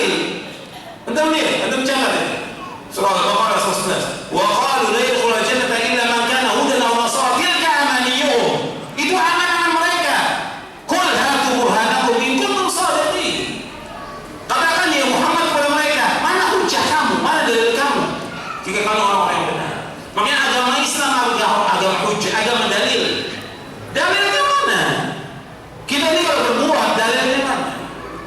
Jangan kita katakan, ya kata guru saya begini, kata bapak saya begini, kata ustadz saya begini. Nggak boleh. Dalil mana? Dalilnya apa yang kita perbuat, dalilnya ada atau tidak? Ini Islam, agama dalil, agama hujjah. Jelas ya? Jelas. Jadi agama hujjah dengan dalil, dengan ilmu kita. Maka kita nuntut ilmu, manfaat dari ilmu kita tahu dalil. Pokoknya orang nuntut ilmu nggak tahu dalil. Kata orang Jakarta, jiping, ngaji kuping. Masuk kuping kanan baru pikir. Dalil, dalilnya ada apa tidak? Kalau kita beragama ini. Kalau nggak ada dalil, jangan ikut. Siapapun dia orangnya, atau dia ulama, dalilnya ada apa tidak? Yang menjawab kita siapa? Allah dan Al-Quran. Yang menjawab kita siapa? Rasulullah SAW. Demikian. Yang kita hujjah, dalilnya ada atau tidak? Ini penting kalau kita beragama. Banyak orang sesat dan sebagainya, tapi kita ada ikut. Lah kamu ikuti jalan gini, ya kata ustaz saya begini, kata guru saya. Nah dalilnya mana? Ya nggak pakai dalil lah, ustaz saya masuk. La haula wala quwwata illa billah. Yang masuk cuma satu, siapa? Rasulullah SAW, as-sadiqul masduq. Hatta sahabat tidak masuk, hatta imam-imam tidak masuk, hatta para imam yang empat, Imam Hanafi, Maliki, Syafi'i, Hambali mengatakan semuanya kalau ada pendapatku menyalahi sunnah Rasulullah, kata mereka apa? Buang pendapatku, ikuti siapa? Ikuti sunnah Rasulullah. Ini penting dalam kita beragama supaya lurus agama kita. Jangan taklid, jangan ikut-ikutan. Ada bikin kelompok sendiri. Nah, jadi bikin hizib sendiri nantinya. Hizib yang baru. Awalnya salah, akhirnya ikut hizib sendiri. Kenapa? Taklid dengan ustaznya. Selanjutnya, kemudian keyakinan dari demikian. Kita harus keyakinan yang benar. I'tiqad kita harus jelas. Dengan ilmu yang kita pelajari, ada dalilnya Quran, ada dalilnya Sunnah Nabi, punya i'tiqad keyakinan yang benar tentang akidah ini. Harus mengikuti sesuai dengan Sunnah. Kalau i'tiqad ini salah, bahaya buat kita. Bahaya. Saya ambil contoh, dan contoh ini banyak sekali. Saya ambil contoh. Kalau orang punya i'tiqad Al-Quran yang ada sekarang ini sudah berubah, benar kan tidak dikatakan? Salah, batil, sesat, kufur. Harus tegas. Syiah mengatakan bahwasanya Al-Quran sudah berubah yang ada sekarang ini. Yang benar adanya ayat itu menurut mereka mushaf Fatimah 17.000 ayat. Benar tidak? Tidak benar. Allah mengatakan dalam surah Al-Hijr ayat 9, Inna nahnu nazzalna dzikra wa inna lahu lahafidun. Surah kami yang turunkan Al-Quran dan kami yang jaga Al-Quran. Al-Quran terjaga, terpelihara sampai hari kiamat nanti. Nas Al-Quran, terpelihara Al-Quran. Tapi Syiah mengatakan apa? Tidak terjaga Al-Quran. Masih ada musabah mereka. Ketika orang mengatakan berubah ayat Al-Quran, itu sudah meragukan isi Al-Quran dan kufur. I'tiqad tidak benar. Saya ambil contoh yang lain lagi. Ada orang punya i'tiqad bahwa para sahabat sesudah wafatnya Rasulullah semuanya murtad kecuali 3 orang atau 4 orang. Benar tidak? Batil akidah ini. Ini akidah Syiah. Bahwa para sahabat radhiyallahu anhum orang yang mulia, nggak ada yang murtad mereka. Allah puji dalam Al-Quran, dalam Nabi puji dalam sunnah Nabi yang sahih. Ini i'tiqad ini ikuti orang kufur. Kita harus punya i'tiqad bahwa para sahabat adalah mulia. Para sahabat mereka dimuliakan oleh Allah. Mereka menemani Rasulullah SAW. Sahabat adalah orang bertemu dengan Nabi dan dia wafat dalam keadaan Islam. Itu sahabat. Mereka mulia. Dan kita wajib menghormati mereka. Tapi ingat, mereka tidak maksud. Mereka tidak maksud. Tapi wajib kita untuk memuliakan mereka dan mendoakan mereka dengan baik. Saya ambil contoh lagi yang lain. Ada orang punya i'tiqad, keyakinan bahwa orang yang sudah mati itu dia bisa kembali lagi ke dunia dan bisa mengabulkan doa orang-orang yang berdoa kepadanya. Betul atau tidak? Batil akidah ini. Ada nggak di tengah umat Islam seperti itu? Ada. Orang yang sudah meninggal dunia nggak akan kembali. Orang yang sudah meninggal dunia di alam barzakh nggak akan kembali ke dunia. Allah sebutkan dalam Al-Quran, min waraihim barzakhun ila yaumi yub'atsun. Di belakang mereka ada barzakh sampai hari kiamat. Nggak ada yang namanya orang meninggal kembali ke dunia, nggak ada. Tidak ada. Sudah. Ini ajaran dari mana? Hindu, reinkarnasi. Bukan dari Islam. Keyakinan seperti itu, atau syekhnya di kantor Sofia, syekhnya itu bisa mengabulkan doa. Bayangkan, tentu. Ini ajaran sesat dan menyesatkan. Jadi i'tiqad ini penting, ya, i'tiqad ini. Terus selanjutnya berkaitan dengan perkataan dan perbuatan. Jadi ilmu, i'tiqad. Memang contohnya banyak, sedikit dari saya kasih contoh. Tapi ini ma'ruf, i'tiqad masih banyak lagi yang lain. Seperti tadi, i'tiqad keyakinan bahwa orang Islam yang berbuat dosa besar kafir. Ada nggak keyakinan begitu? Ada. Khawarij takfiri. Mereka sama dengan Mu'tazilah. Mu'tazilah mengatakan orang yang berbuat dosa besar, dia di dunia ini tidak kafir, tidak mukmin, manzilah bainal manzil. Tapi di akhirat nanti semuanya kekal dalam neraka. Ini nggak benar. Ini pendapat yang sesat dan menyesatkan. Banyak kalau kita lihat i'tiqad di masyarakat yang rusak, yang wajib kita luruskan. Kemudian berkaitan dengan perkataan dan perbuatan yang mengikuti sunnah. Itu juga perkataan kita harus mengikuti sunnah Nabi SAW dan juga perbuatan yang mengikuti sunnah. Jangan perkataan-perkataan yang menyimpang dari syariat. Apa bentuknya umumnya sumpah? Gak boleh kita bersumpah dengan selain nama Allah. Gak boleh. Kita wajib bersumpah dengan nama Allah. Gak boleh bersumpah demi Muhammad. Gak boleh. Demi Ka'bah, demi wali, demi yang gak boleh. Orang harus bersumpah dengan nama Allah. Tapi Allah bersumpah dengan makhluk gak boleh. Karena Allah yang memiliki langit dan bumi semuanya. Perbuatan juga demikian. Kita harus melaksanakan sunnah Nabi yang Nabi contohkan. Dan ini masuk bagian daripada yang wajib. Nanti dari sunnah Nabi ini ada yang hukumnya sunnah. Saya ulangi lagi. Dari sunnah Nabi ini ada yang hukumnya wajib, ada yang hukumnya sunnah. Perhatikan. Nah, dari sunnah Nabi ini ada yang hukumnya wajib, ada yang hukumnya sunnah. Saya ambil contoh. Tolong dengarkan. Ya, seperti khitan bagi laki-laki. Ini sunnah Nabi. Hukumnya apa? Wajib bagi laki-laki, sunnah bagi perempuan. Dari tiga pendapat ini yang pertengahan pendapatnya. Bahwa dia menolak sunnah itu wajib bagi laki-laki, wajib perempuan. Ada juga pendapat sunnah itu adalah hukumnya sunnah bagi laki-laki, sunnah bagi perempuan. Pendapat yang ketiga yang pertengahan, wajib bagi laki-laki, sunnah bagi perempuan. Saya ambil contoh lagi yang lain. Ya. Sholat berjamaah bagi laki-laki. Ini sunnah Nabi. Nabi gak pernah meninggalkan sholat berjamaah. Sholat berjamaah di masjid bagi laki-laki menurut sunnah Nabi. Hukumnya apa? Wajib.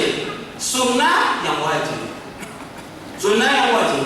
Dasarnya apa? Mengatakan wajib. Allah berfirman dalam surah Al-Baqarah, wa aqimus sholata wa atuz zakata warka'u ma'ar-raki'in.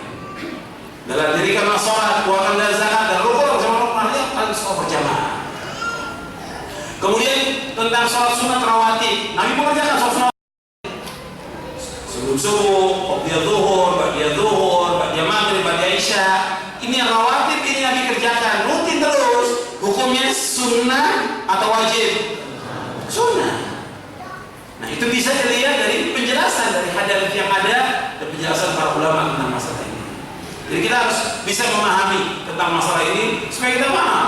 Karena banyak orang yang tidak paham tentang masalah seperti ini. Ini masuk dalam amalia yang juga yang Nabi suruh untuk berpegang teguh pada sunnah Nabi SAW.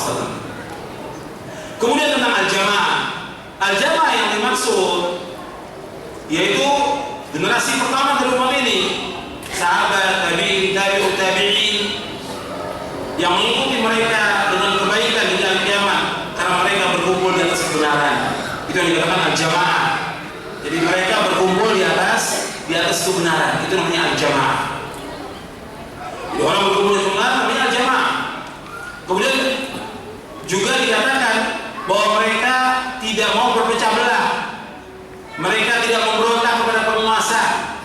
mereka tetap taat kepada ulil amri. Ini namanya al-jamaah.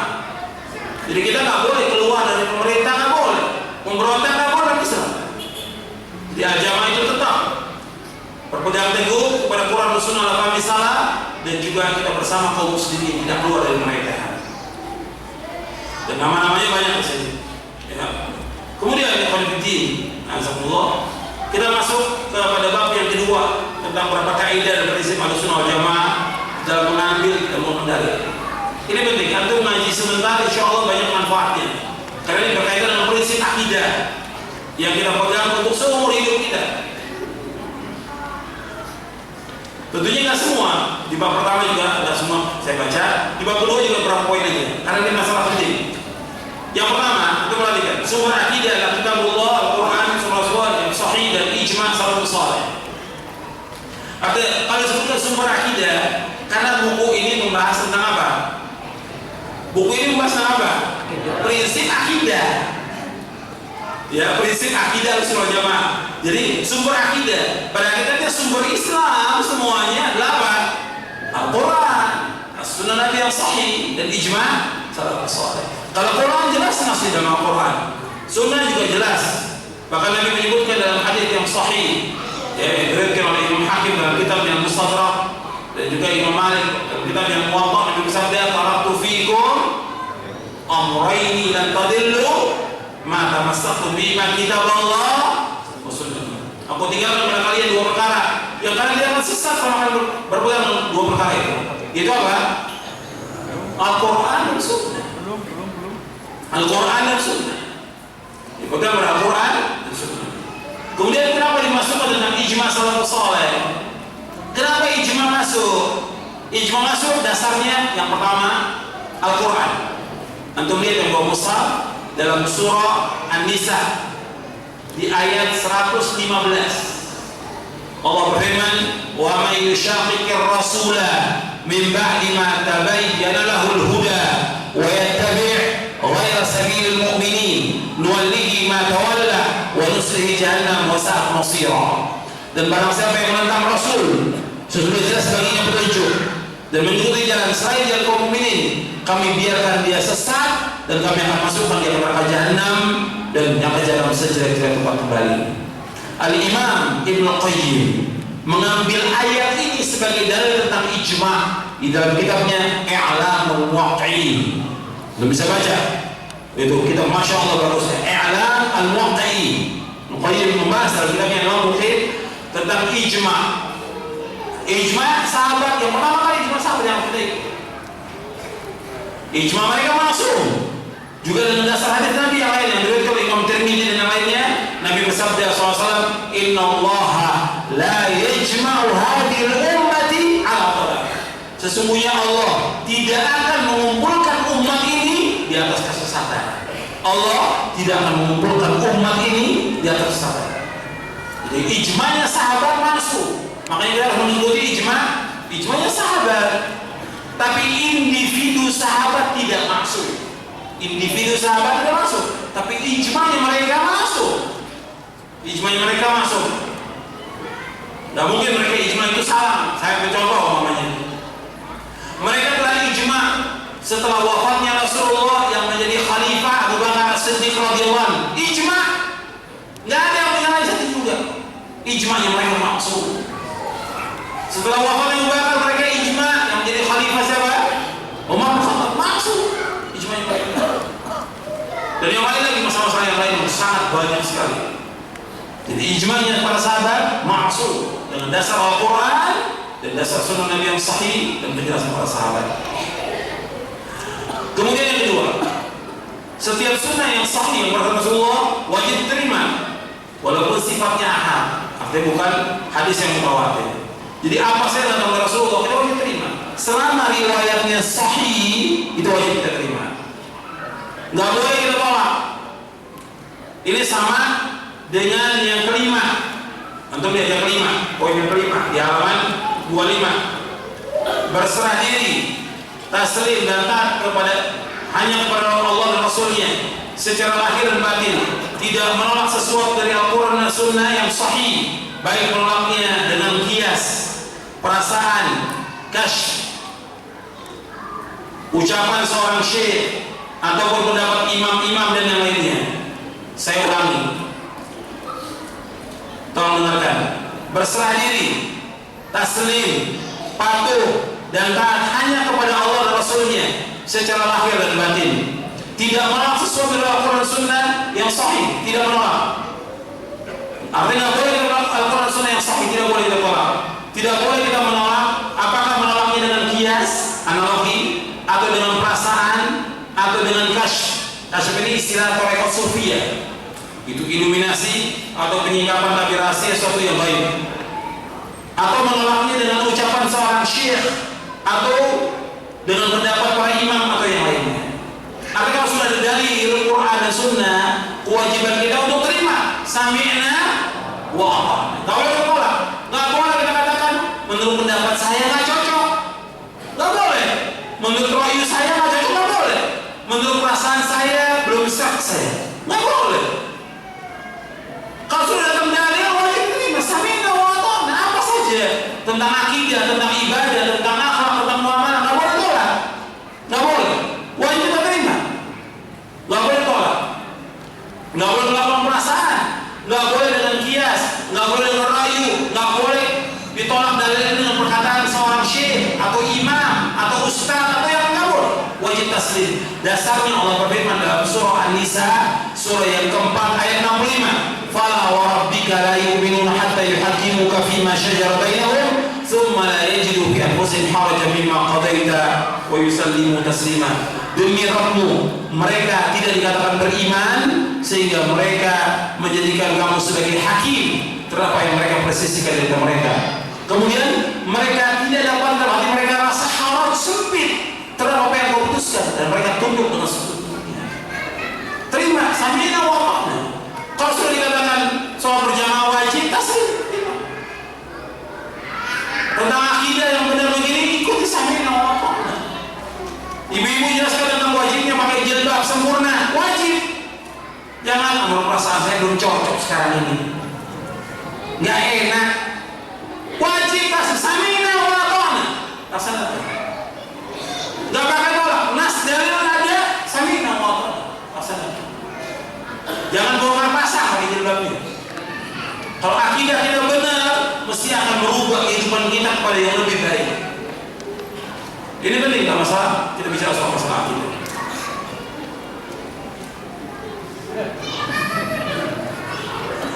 Iya, katanya dikasih tanya jawab dulu. Baru nanti dilanjutkan. Boleh. Tanya jawab dulu, nggak apa-apa. Nanti kita lihat waktunya. Ya. Ini memang kajiannya sampai mana? Sampai maghrib? Apa sampai isya? Hah? Enggak, pengumumannya sampai kapan? Maghrib atau isya? Sampai isya?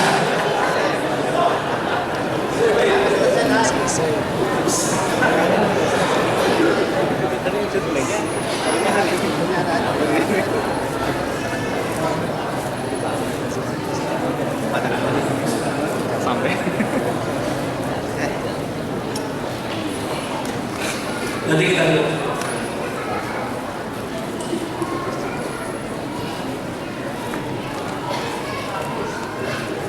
Alhamdulillah, kita simak bersama kajian yang telah disampaikan oleh Ustaz Jazim jelas dengan Allah Ta'ala dan tema prinsip akidah Ahlussunnah wal Jamaah. Sekarang waktunya kita masuk ke sesi tanya jawab yang akan dijawab oleh Ustaz Jazim, dan mungkin nanti bisa dilanjutkan pada maghrib sampai dengan isya. Sampai isya, sampai subuhnya. Jadi kondisinya saja. Itu tidak bisa dipastikan.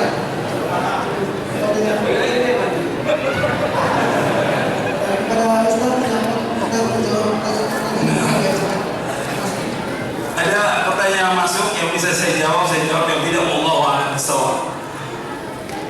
Bagaimana sikap kita terhadap tuduhan teman-teman yang menganggap kita sufi atau murjiah atau yang lainnya?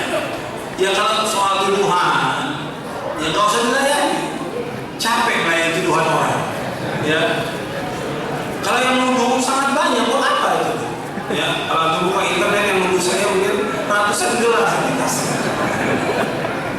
Tapi dilayani, nggak ada manfaat. Nggak ada manfaat. Buat apa tuh melayani tuduhan? Nabi SAW dituduh orang gila.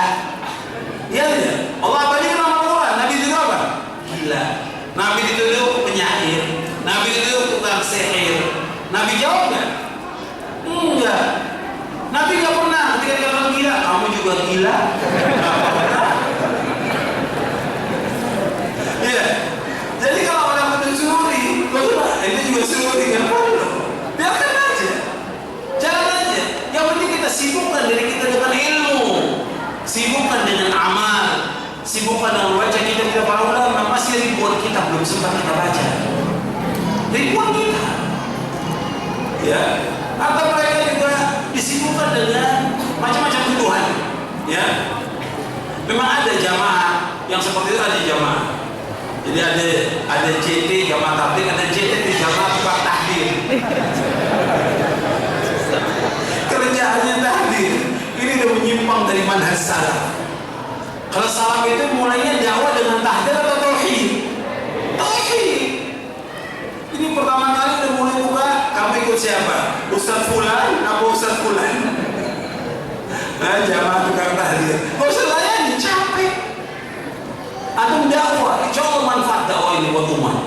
Orang yang mau dengarkan dakwah kita masih jutaan. Yang mau dengarkan dakwah yang hak ini jutaan.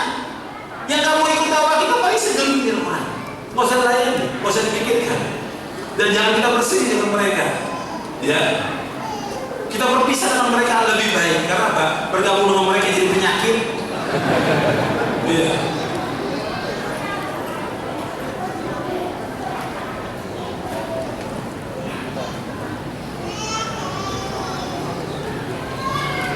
Bagaimana kalau kita berdoa di kuburan wali dengan alasan tawasul yang kita tuju kepada Allah SWT? Perbuatan kaum musyrikin, mereka juga seperti itu. Mereka dekat kuburan dengan patung. Ketika ditanya, kamu nggak boleh menyembah patung, kami nggak menyembah patung, tapi kami ingin mereka ini mendekatkan diri kami kepada Allah. Dan mereka katakan demikian dalam Al-Quran. Allah sebutkan abadi dalam Al-Quran surah Az-Zumar. Allah berfirman tentang perkataan mereka, ma na'buduhum illa liyuqarribuna indallahi zulfa.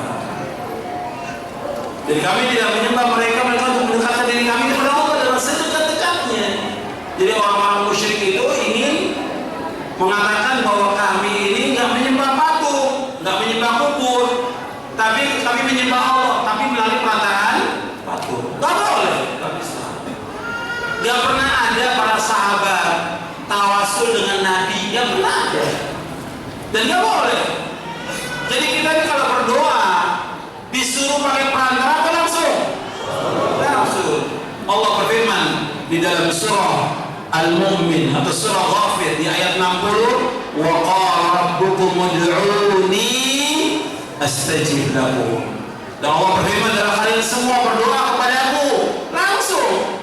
Makanya Allah menyebutkan bahwa Allah itu dekat atau jauh? Dekat. Kenapa harus pakai perantara? Wa idza sa'alaka 'ibadi 'anni fa inni qarib. Apabila hamba-hambaku bertanya kepadamu Muhammad tentang aku, katakan aku dekat. Jadi nggak ada dalam Islam tawassul dengan orang mati, tidak boleh. Jadi hukumnya termasuk bid'ah. Tapi kalau dia meyakini bahwa orang itu mempunyai kekuasaan dan kemampuan menjawab doa orang, maka itu hukumnya syirkun akbar, syirik yang besar. Dan ada di buku ini penjelasannya tentang tawassul, ada di buku ini. Di buku yang kita bahas ini, prinsip-prinsip akidah Ahlussunnah wal Jamaah, ada penjelasannya tentang tawassul. Kadang-kadang mereka juga bawakan dalil ayat, tapi bukan pada tempatnya. Anda perhatikan, yang namanya ahlul bidah itu kadang-kadang mengambil ayat atau hadis sekenanya, padahal bukan pada tempatnya. Dan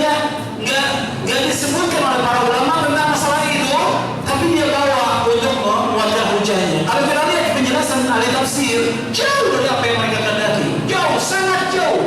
Saya ambil contoh, ya, seperti mereka mengambil dalil tentang tawassul ini dari surah Al-Maidah, surah yang kelima di ayat 35. Allah berfirman, ya ayyuhalladzina amanu taqullaha wabtaghu ilaihi alwasilata wajahidu fi sabilihi la'allakum tuflihun. Wahai orang beriman,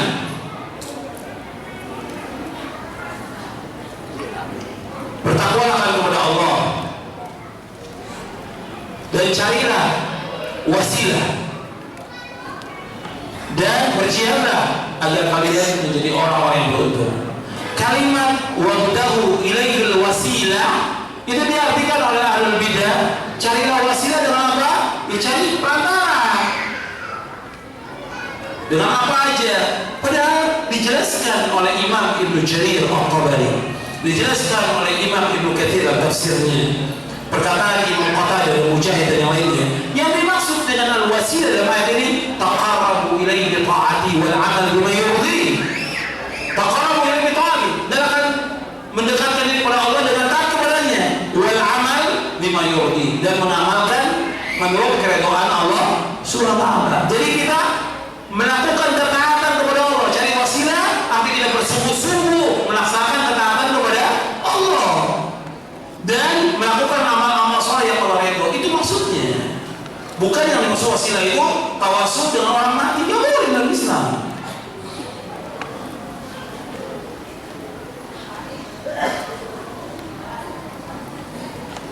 Ini pertanyaan sama. Kita dituduh sururi hizbi dan nggak usah dilayani, capek, ya.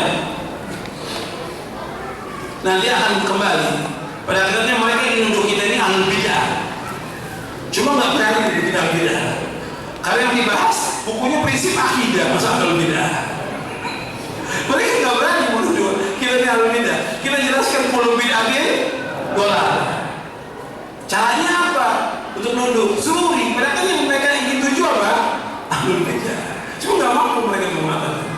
Dan orang yang nuduh orang lain, kalau tidak ada pada orang itu, pasti akan kembali kepada orang itu. Pasti akan kembali. Dan doakan dia, orang-orang yang nuduh akan kembali. Karena berkaitan dengan apa? Berkaitan dengan kehormatan seorang mukmin. Bagaimana orang mukmin mengajak kepada tauhid, mengajak kepada sunnah, melarang orang berbuat syirik, melarang orang berbuat bidah, dituduh bahwa dia termasuk ahlul bidah. Itu dia.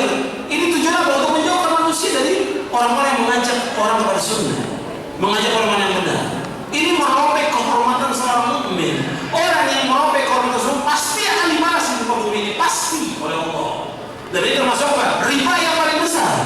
Kata Nabi SAW, inna min arba riba syatmu a'radil mu'min. Riba yang paling besar dosanya merobek kehormatan seorang mukmin. Berarti seorang dai yang mengajak manusia ke Al-Quran, Sunnah dan hadis, dia tuduh, dia tuduh, pasti orang itu akan kembali dengan tuduhannya nanti. Antum akan lihat dan antum akan buktikan. Fasatadkuruna ma aqulu lakum wa ufawwidu amri ila Allah.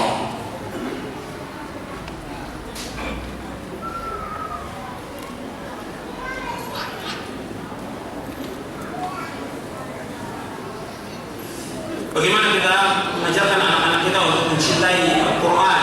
Sejak kecil, sejak umur berapa tahun itu kita belajarkan tentang Al-Quran. Yang umur 1 tahun, 2 tahun terus diajarkan Al-Quran. Dan dulu para ulama salaf, anak-anak mereka itu umur 7 tahun, 10 tahun sudah hafal Al-Quran. Ya harus dibiasakan. Tapi orang tuanya dulu harus belajar Quran. Ya, orang tuanya jangan mengatakan ya anak kita harus belajar, tapi orang tuanya belajar Quran. Orang tuanya harus belajar, wajib belajar Quran. Dia harus bisa baca Al-Quran. Kalau nggak bisa belajar, dan nggak usah malu, nggak boleh malu. Dalam kita nuntut ilmu tidak boleh malu. Kata Imam Mujahid, nggak boleh nuntut ilmu malu atau sombong, nggak boleh. La yata'allamul ilma mustahyi wal mustakbir. Nggak boleh nuntut ilmu itu orang malu atau sombong, nggak boleh. Kita harus terus nuntut ilmu.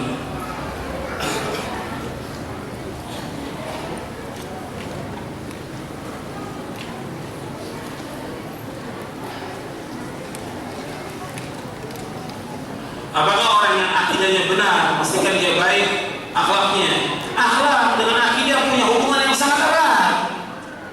Kalau dia akidahnya baik, mesti akhlaknya baik. Kalau akidahnya jelek, ya akhlaknya juga jelek.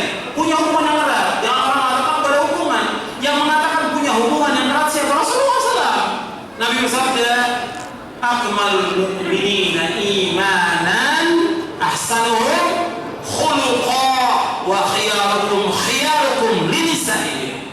Kata Nabi SAW, orang mukmin yang paling sempurna imannya, yang paling baik akhlaknya. Dan orang yang paling baik di antara kalian orang yang paling baik pada istri-istrinya. Jadi mukmin yang sempurna imannya, yang paling baik akhlaknya. Berarti antara iman dengan akhlak punya hubungan yang sangat erat. Antara iman dengan akhlak punya hubungan. Dan orang yang paling baik di antara kalian paling baik pada istrinya. Banyak orang yang nggak baik pada istrinya. Ini kaitan dengan iman. Ini hadis sahih dari Imam At-Tahawi dan juga diriwayatkan oleh Imam At-Tirmidzi dan yang lainnya.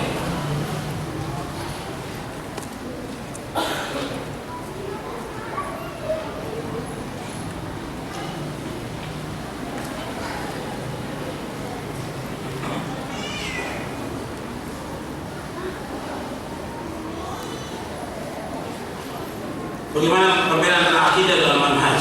Artinya manhaj itu lebih luas. Ada manhaj dalam akidah, ada manhaj dalam akhlak, manhaj dalam ibadah.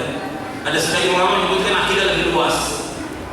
Itu saya jelaskan di buku Mulia dalam Masalah, penjelasan Syekh Dr. Shalih Fauzan bin Abdullah Fauzan tentang perbedaan antara manhaj dan akidah.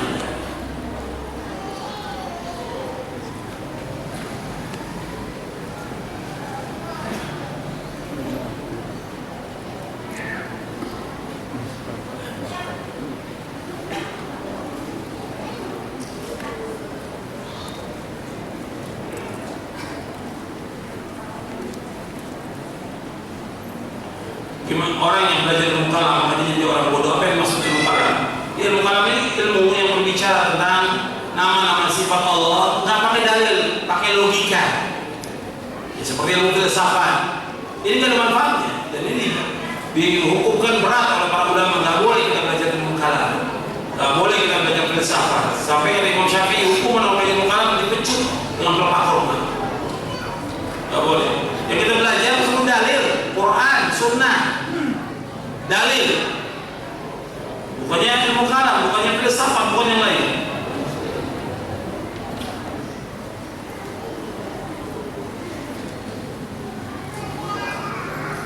Bagaimana kita menuntut ilmu kepada orang yang tidak berilmu? Bagaimana sih menuntut ilmu kalau tidak berilmu? La haula wa la quwwata. Kan kamu ditanyakan yang begini.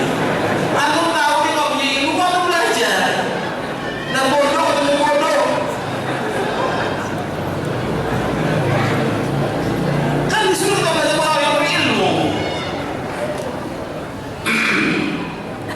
Kata Muhammad bin Sirin rahimahullah, kata beliau, kita disuruh ini melihat undur ila man ta'khuduna dinakum. Lihat kepada siapa kamu belajar, orangnya berilmu atau tidak. Sebab ilmu ini agama. Inna hadzal ilma din. Fanzuru amman ta'khuduna dinakum. Ilmu ini agama. Lihat kepada siapa kamu belajar. Jadi harus jelas kita pada siapa kita belajar.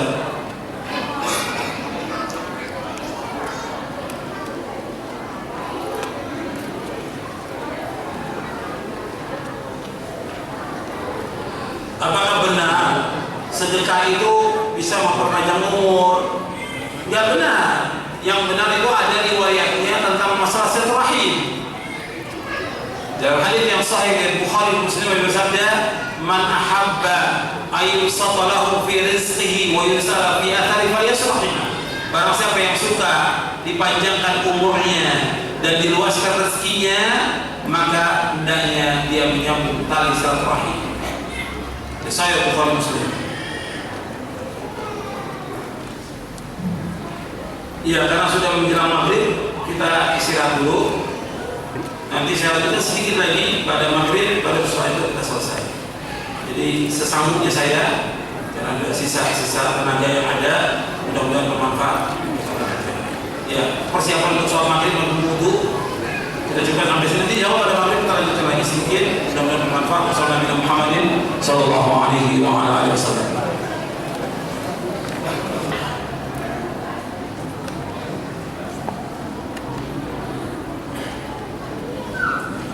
Ini pertanyaan banyak yang berkaitan bagaimana menghadapi orang-orang yang mencela dakwah kita. Dan sudah tinggalkan aja, ucapkan kalimat yang baik kepada mereka, tinggalkan.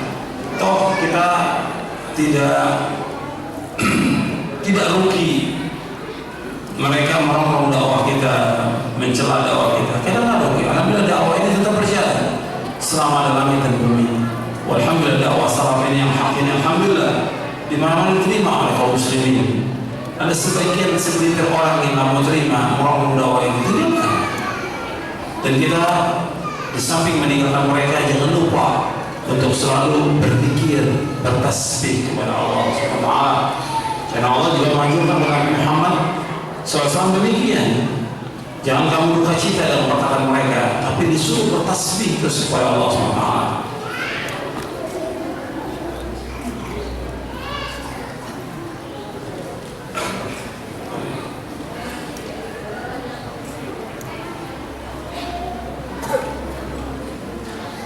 Bagaimana kita mengikuti kiai-kiai, ustaz-ustaz?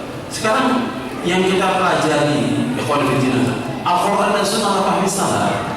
Ketika orang mengajarkan siapa aja dia, ustaz, kiai, habib, dia diajarkan benar atau tidak? Dasarnya ada atau tidak? Kalau dia cuma ceramah umum nggak ada dasar, kita ikuti. Dan kita kan belajar dalil Quran, Sunnah yang dibawakan ada nggak dalilnya dari Quran, dari Sunnah dan penjelasan para sahabat. Itu paling penting. Makanya kata Muhammad bin Sirin rahimahullah, inna hadzal ilma dinun fanzuru amma ta'khuduna dinakum. Ilmu ini agama, maka lihat kepada siapa kalian belajar agama ini. Gak boleh kita sembarangan belajar. Kita harus betul-betul berhati-hati belajar ini kepada orang-orang yang berilmu. Jangan orang-orang yang setengah-setengah yang gak punya ilmu. Jangan belajar. Betul-betul berilmu dan difaham Quran dan Sunnah, itu manfaat buat kita dunia dan akhirat. Begitu kita lihat bagaimana sholatnya dia benar atau tidak, bagaimana akhlaknya dan yang lainnya.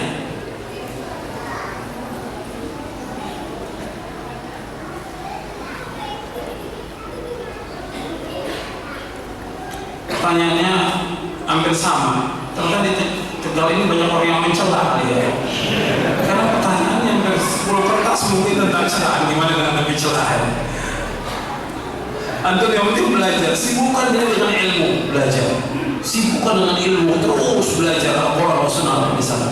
Kalau kita sibukkan dengan ilmu dan juga kita menyibukkan diri kita bahwa kita punya kekurangan, kita punya aib, kita punya dosa, kita sehingga terus minta ampun kepada Allah.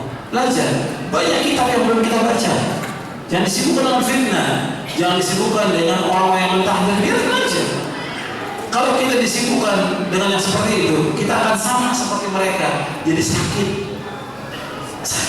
Mereka udah sakit, kita ikut jadi sakit mereka. Itu kan penyakit menular. Tapi kalau kita tinggal lepas sama mereka, kita sehat.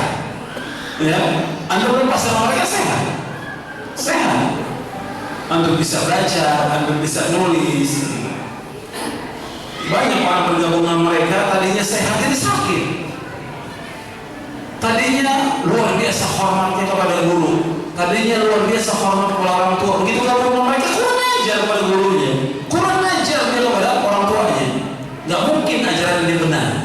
Kalau ajaran dia benar, mesti mengajarkan orang untuk berbuat baik kepada orang tua. Kalau ajaran yang mereka ajarkan benar, mesti mengajarkan orang untuk menghormati orang-orang yang berilmu. Kalau ajarannya benar, mesti mengajarkan berbuat baik kepada istrinya, kepada sanak famili. Mesti demikian, betul tidak? Kenapa tidak?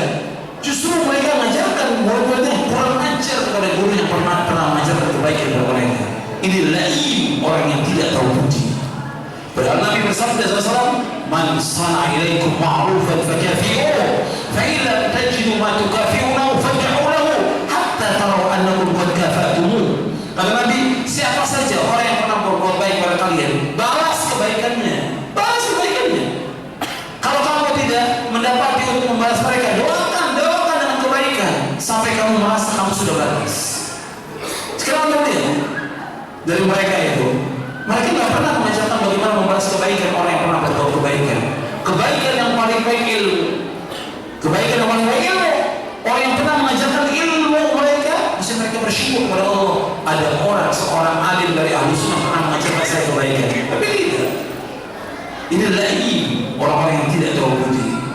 Makanya kita lihat orang-orang seperti itu, dia hanya hidup untuk kelompoknya saja. Dia bakal berkembang dan tidak akan berkembang. Antum lihat, mereka tidak berkembang dan tidak akan berkembang. Hidup untuk kelompoknya saja. Tapi kita ini bermasyarakat, bergaul dengan masyarakat. Anda perhatikan, sekarang ini banyak orang awam yang tidak ngerti agama. Antum sudah hidup tahdir bulan. Bagaimana orang akan memahami tentang Islam? Kita bergaul dengan masyarakat, menjelaskan Islam ini, baik dengan perkataan kita, dengan perbuatan, dengan tulisan kita kepada mereka agar mereka paham. Kita ingin dari hizbiyin, kita ingin dari ahlul bidah, kita ingin dari orang-orang pembadal umur kembali kepada Islam yang benar. Betul nggak seperti itu? Kita mengajak mereka, bukan kita mau menjaga jarak. Enggak, kita nggak mau bergaul dengan orang lain kecuali kelompok kita. Islam nggak pernah menjaga demikian. Justru kita mengajak orang-orang lain untuk apa? Untuk kembali kepada Islam yang hak, kembali kepada Quran, kembali kepada Sunnah, kembali kepada pemahaman salaf. Ajak mereka. Nggak mungkin kita menutup diri orang yang tahu tentang Islam. Tahu nggak orang? Nggak mungkin dong. Tapi bukan berarti kalau kita bergaul dengan mereka itu kita mengorbankan akidah. Tidak boleh. Mengorbankan ibadah tidak boleh. Kita nggak boleh ikut syirik mereka, nggak boleh ikut bid'ah mereka, nggak boleh ikut maksiat mereka. Tapi tidak boleh. Bahkan kata Nabi, orang yang paling baik orang yang bergaul dengan masyarakat dan sabar atas gangguan mereka, kata Rasulullah. Dan hadis yang sahih diriwayatkan oleh Imam Ibnu Majah, diriwayatkan juga oleh Imam Al-Bukhari dalam kitabnya Al-Adab Al-Mufrad. Jadi manusia yang paling baik yaitu orang yang bergaul dengan manusia. Sabar, Anda hidup masyarakat. Kalau kita lihat mereka ini seperti mereka hidup untuk dirinya sendiri, dengan tetangga nggak salam, tidak senyum, ketemu, main masjid. Bagaimana Islam mengajarkan demikian? Islam bergaul dengan masyarakat, kita bermasyarakat. Ada orang kafir, ada orang Yahudi, ada orang Islam, ada orang yang ahli bidah segala macam. Kita bergaul. Kita nggak ikut bidahnya mereka, tapi kita bermasyarakat. Disuruh oleh Allah, disuruh oleh Rasulullah untuk menghormati apa? Tetangga. Man kana yu'minu billahi wal yawmil akhir falyukrim jarah. Dan mereka lain, man kana yu'minu billahi wal akhir fala yu'dhi jarah. Barang siapa beriman kepada Allah akhir, jangan sekali-kali dia mengganggu tetangganya. Barang siapa beriman kepada Allah akhir, jangan hendaklah dia menghormati tetangganya. Ini Islam. Sekarang bagaimana? Aku lihat ada masjid, mungkin di Tegal ini ada masjid, ya. Antum datang, mereka datang. Selesai salam, nggak negur, nggak apa, mujrim gampangnya. Ada tidak? Ada seperti itu. Bagaimana orang Islam seperti itu? Bagaimana umat mau dibawa kemana umat ini? Orang sholat di masjidnya dia ditegur juga, nggak disapa juga. Ini sama dengan Islam jemaah, sama boleh. Ya, selesai sholat sepertinya kita disekap begitu. Karena dianggap bukan golongannya. Meskipun mereka tidak menyatakan demikian, tapi kenyataan seperti itu terhadap kita. Jadi ini mereka harus menyadari bahwa apa yang mereka perbuat salah dan hizb yang seperti itu. Yang kita ditahdir oleh mereka, diingatkan, cuma kita mendoakan mereka untuk Allah memberikan hidayah kepada mereka. Kalau peringatan, nasihat sudah banyak sudah, ya.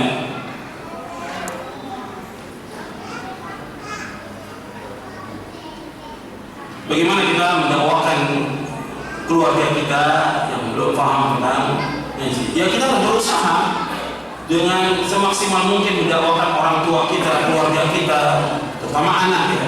Cuma yang perlu diingat, kadang-kadang kita dalam menerima Islam ini mudah.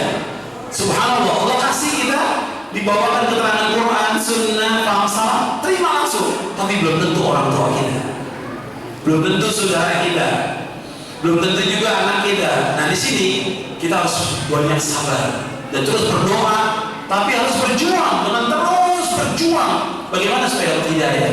Sekarang antum, alhamdulillah hidup di masyarakat yang memang paham, artinya pemahaman salafnya masya Allah bisa memahami. Tapi orang tua kita belajar bid'ah itu sejak dia kecil. Ya, sampai dia melahirkan kita, tetap dia belajar bid'ah. Sekarang kita ingin merubah dalam sekejap, nggak mungkin. Makanya perlu waktu untuk menyadarkan orang tua kita untuk memahami memahami Islam yang benar ini. Saudara kita, anak harus, makanya anak sejak kecil itu harus mengikuti pemahaman yang hak ini. Sholat 7 tahun harus sholat, 10 tahun harus sholat pecut, dia pukul dia. Yang menyelesaikan Rasulullah. Rasulullah bersabda, "Muru awladakum bis-shalati wa hum abna'u 7 sinin, wa dribuhum 'alaiha wa hum abna'u 10 wa farriqu bainahum fil madaji." Suruh anak kamu sholat ketika umur 7 tahun. Kalau 10 tahun belum sholat, pukul dia, pukul, anak itu pukul. Nggak boleh dibiarkan. Jadi 7 tahun suruh sholat, 10 tahun pukul. Jadi dibiasakan anak itu untuk dia memahami Islam. Ngaji juga aja ke pengajian, jangan orang tua aja ngaji, anaknya nggak ngaji. Begitu juga yang lainnya, semuanya harus seperti itu.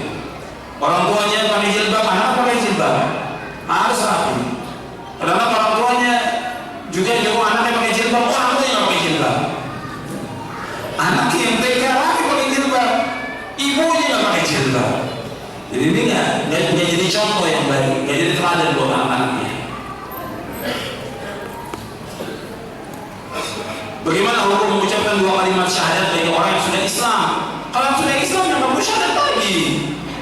Kan Nabi ketika menyebutkan dalam hadis yang sahih yang diriwayatkan oleh Muslim, ketika menyebutkan kullu mauludin yuladu 'ala al-fitrah fa abawahu yuhawwidanihi aw yunassiranihi aw yumajjisanihi.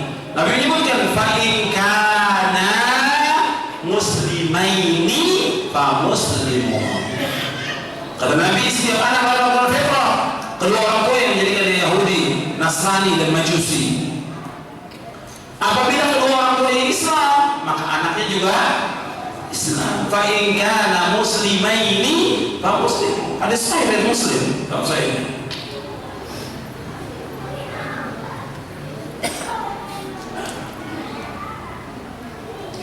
Bolehkah para tabi'in dan tabi'in disebutkan dalam radhiyallahu? Boleh. Cuma para ulama sering menyebutkan mereka dengan rahimahullah.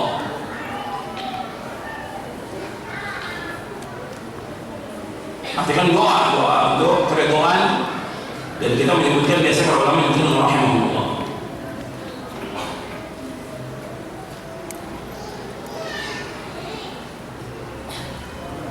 Karena kita tidak mengikuti imam yang 4, walaupun kita mengatakan salafus saleh, pada hakikatnya kita memahami agama Islam dengan wahyu, karena tidak memahami agama menurut imam yang 4. Tanya kepada mereka mestinya. Antum kalau begini tanya.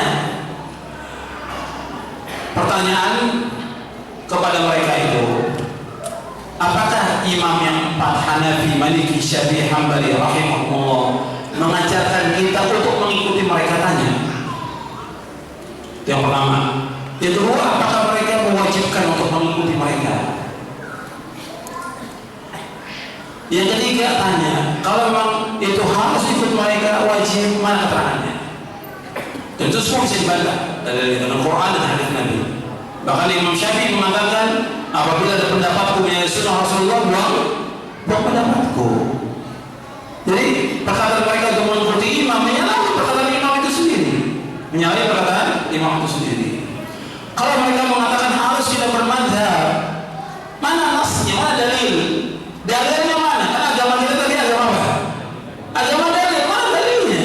Mengatakan bermadzhab. Tanya kepada mereka.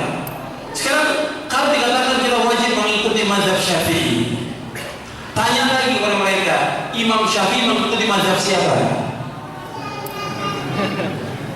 Tanya. Kalau kita wajib mengikuti mazhab Syafi'i, Imam Syafi'i mengikuti mazhab siapa? Tanya. Harus ada jawaban dari mereka. Harus ada jawaban. Kalau mereka mewajibkan bermadzhab. Jadi tanya kepada mereka. Lantas kalau orang yang bermadzhab itu dikatakan sesat, bagaimana sahabat Abu Bakar dan Umar ikut mazhab siapa dia? Mereka akan bingung dengan pertanyaan mereka sendiri.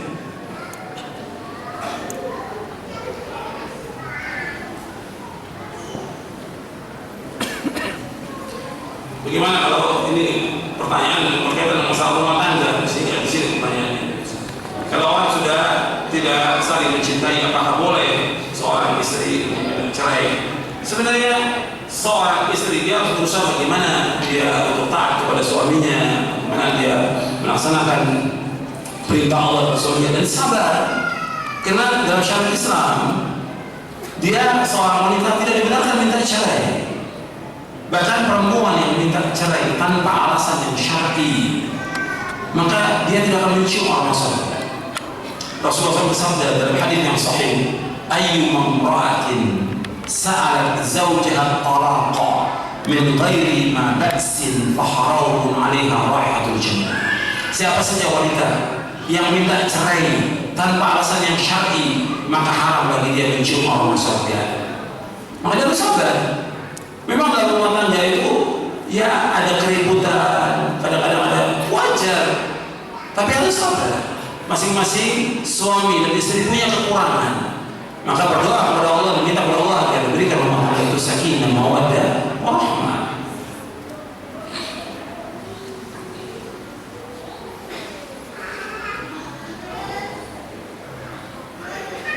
Apakah benar ruhnya orang mati itu seperti burung kemudian jalan silaturahmi di dunia? Nggak ada. Ini orang-orang yang mati syahid, betul dia ruhnya berada di tembolok burung-burung yang berjalan ke surga. Orang yang mati syahid, tapi bukan kembali ke dunia. Nggak ada yang namanya roh kembali ke dunia, tidak ada. Itu perhatikan itu. Dengan dasar nas ayat Al-Quran, min waraihim barzakhun ila yaumil ba'ts. Di belakang mereka ada barzakh sampai hari mereka dibangkitkan. Tidak ada yang namanya roh itu kembali ke dunia, tidak ada, tidak ada. Sudah ada alam barzakh, alam dunia, ada alam barzakh, ada alam akhirat. Dia akan kembali, orang sudah mati ke dunia, dia akan kembali. Ini kan bukan dari ajaran Islam. Sehingga timbul dari ajaran ini kesesatan-kesesatan yang sangat banyak, kesesatan itu banyak, ratusan kesesatan sudah. Dan setiap firqah-firqah yang sesat, sampai Syiah mengatakan nanti akan datang Ali bin Abi Thalib kembali lagi Rasulullah untuk menyiksa Umar dan Abu Bakar. Itu sesat. Dan itu ada kita mereka yang sesat dan menyesatkan. Al-Anwar, Al-Muhammadiyah dan yang lainnya. Begitu orang-orang torekot seperti itu juga. Begitu orang-orang yang mengadakan tahlilan sesudah kematian, rohnya itu datang di rumahnya kalau nggak dibacakan tahlilan, nggak jalan rohnya, nggak balik. Ini keyakinan yang batil dan nggak ada contohnya dari Nabi SAW mengadakan pesta kematian. Nggak ada. Orang sudah meninggal sudah dikafankan, disolat, dimandikan, dikafankan, disolatkan, kubur selesai sudah. Nggak ada mengadakan makan-makan, mengadakan baca la ilaha illallah, mengatakan Quran dalam Islam. Itu bukan dari ajaran Islam. Nabi nggak pernah mencontohkan SAW, para sahabat itu nggak pernah mencontohkan. Bagaimana orang belajar dengan kitab? Yang terbaik kita belajar langsung dengan ustaz, talaqi langsung dengan ustaz. Dan belajar dengan kitab boleh. Memang kalau kita memang ngerti bahasa Arab, paham bahasa Arab, ya kita belajar dengan kitab yang ada. Belajar dengan kitab-kitab para ulama, tapi terus kita tanyakan kepada ahlinya. Tanya kepada ahlinya. Sebab banyak orang yang belajar dengan kitab sendiri, akhirnya karena dia tidak paham, jalan saja sesat. Waliyadzubillah.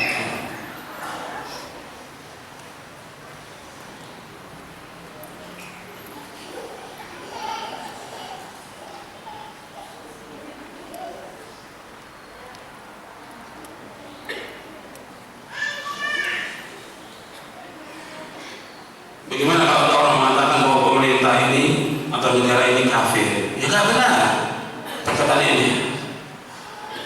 Artinya sekarang kita lihat bahwa orang-orang yang ada di dalam pemerintah orang Islam, yang memimpin juga orang Islam, kemudian dikumandangkan azan, diadakan sholat berjamaah, ada sholat Id, perempuan pakai jilbab, ada syiar-syiar agama Islam yang lainnya.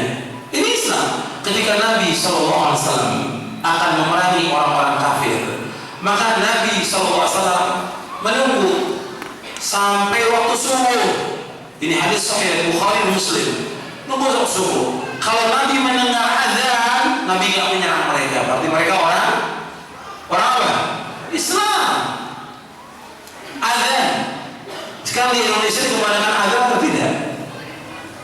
Hah? Azan dikumandangkan. Sholat berjamaah dilaksanakan. Kemudian syiar sholat Jumat ada, syiar sholat Id ada, dan yang lainnya. Ini Islam. Kalau ada tidak terlaksana hukum Islam, memang belum terlaksana. Tapi nggak bisa kita katakan orangnya kafir. Ini dibahas oleh para ulama yang lebar tentang masalah ini. Tentang ayat wa man lam yahkum bima anzalallahu fa ulaika humul kafirun. Dilihat mereka punya i'tiqad atau dia. Kalau mereka punya i'tiqad bahwasanya hukum Allah ini tidak boleh dilaksanakan.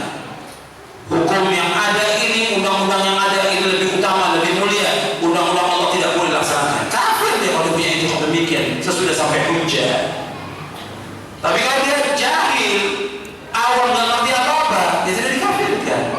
Dan kondisi umat yang ada ini, orang yang mengerti, paham, atau jahil? Jahil. Jahil, umat yang ada ini jahil. Hatta orang yang dikatakan dia duduk di majelis ulama umpamanya, atau di apa saja yang punya kedudukan yang tinggi, banyak mereka tidak paham. Atau mereka tanya, salaf itu apa sih? Ya, mereka tanya. Ini karena majelis ulama ini nanya, Ustaz, salaf itu apa Ustaz? Saya nggak ngerti salaf. Itu golongan baru atau firqah yang baru? Nggak ngerti. Ini majelis ulama. Saya bilang salaf itu penisbatan yang mulia kepada generasi yang terbaik dari umat ini. Dijelaskan baik-baik, paham. Makanya kita kadang-kadang langsung menghukumi kepada orang. Ya orang menghukumi, mereka belum tahu dan belum baca. Perlu kesabaran untuk menjelaskan. Dan kita disuruh untuk menjelaskan kepada mereka, bukan menghukumi. Bukan menghukumi. Kita ini kadang-kadang bukan jadi doa. Jadi apa? Udah. Doa itu mengajak, bukan udah menghukumi. Udah kafir, fasik, mubtadi, bol, suri, rizwi. Allahu Akbar. Kita doa mengajak orang kepada kebaikan. Anda lihat Nabi Musa alaihissalam dengan Nabi Harun alaihissalam. Firaun jelas tauhid, nggak ada yang ingkari, ya tauhid. Atau orang kafir juga ngakui Firaun tauhid, ya. Tapi gimana? Apa langsung Musa mengatakan kepada Israel Firaun tauhid, kafir? Kata Allah apa? Idhaba ila Fir'auna innahu tagha, faqula lahu qawlan layyinan la'allahu yatadhakkaru yakhsha. Allah menyuruh Nabi Musa, Nabi Harun alaihissalam datang ke Firaun. Datang kepada Firaun. Katakan kalimat yang hak oleh Firaun. Mudah-mudahan dia apa? Ingat dan takut kepada Allah. Datang diingatkan. Ini tidak yang ada sekarang menghukumi. Belum sampaikan hujah sudah menghukumi. Sampaikan hujah. Sampai tidak sampaikan hujah, sabar dulu. Nggak bisa menghukumi. Ini Islam mengajarkan untuk kita sabar dalam menghadapi kenyataan yang ada. Dan kita bukan menghukumi. Kita tidak redho, ya, tidak terlaksana hukum Islam. Tapi menghukumi mengkafirkan nggak boleh. Apalagi seperti yang dilakukan sudah kafir, kemudian halal darahnya, halal hartanya, memberontak, nggak boleh dalam Islam. Ini bohong. Dan termasuk ciri-ciri dari Khawarij.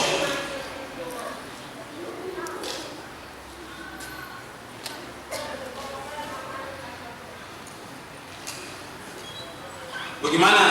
Apakah kita harus ngaji di tempat orang yang suka tahdir? Nanti antum ditahdir kalau ngaji nanti. Ya antum tahu dia suka tahdir, antum ngaji. Nanti ujung-ujung antum juga ditahdir nanti. Dan nanti lama-kelamaan mereka mentahdir ustaz yang lain di antara mereka juga. Mesti begitu. Dan itu nggak akan lepas. Karena apa? Dia telah berbuat kejelekan dan merusak nama orang. Allah akan balas. Al-jaza' min jinsil amal. Balasan tergantung dari perbuatan mereka.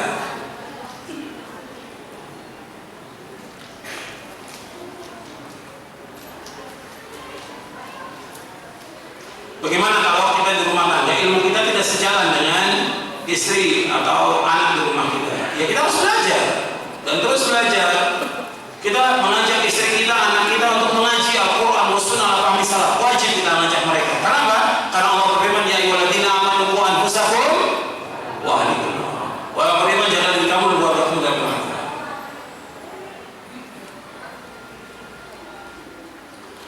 Iya, tentang masalah salaf ini saya sudah jelaskan. Saya pikir cukup sampai di sini kajian kita. Mudah-mudahan yang sedikit ini bermanfaat. Dan ikhwan fillah azamullah,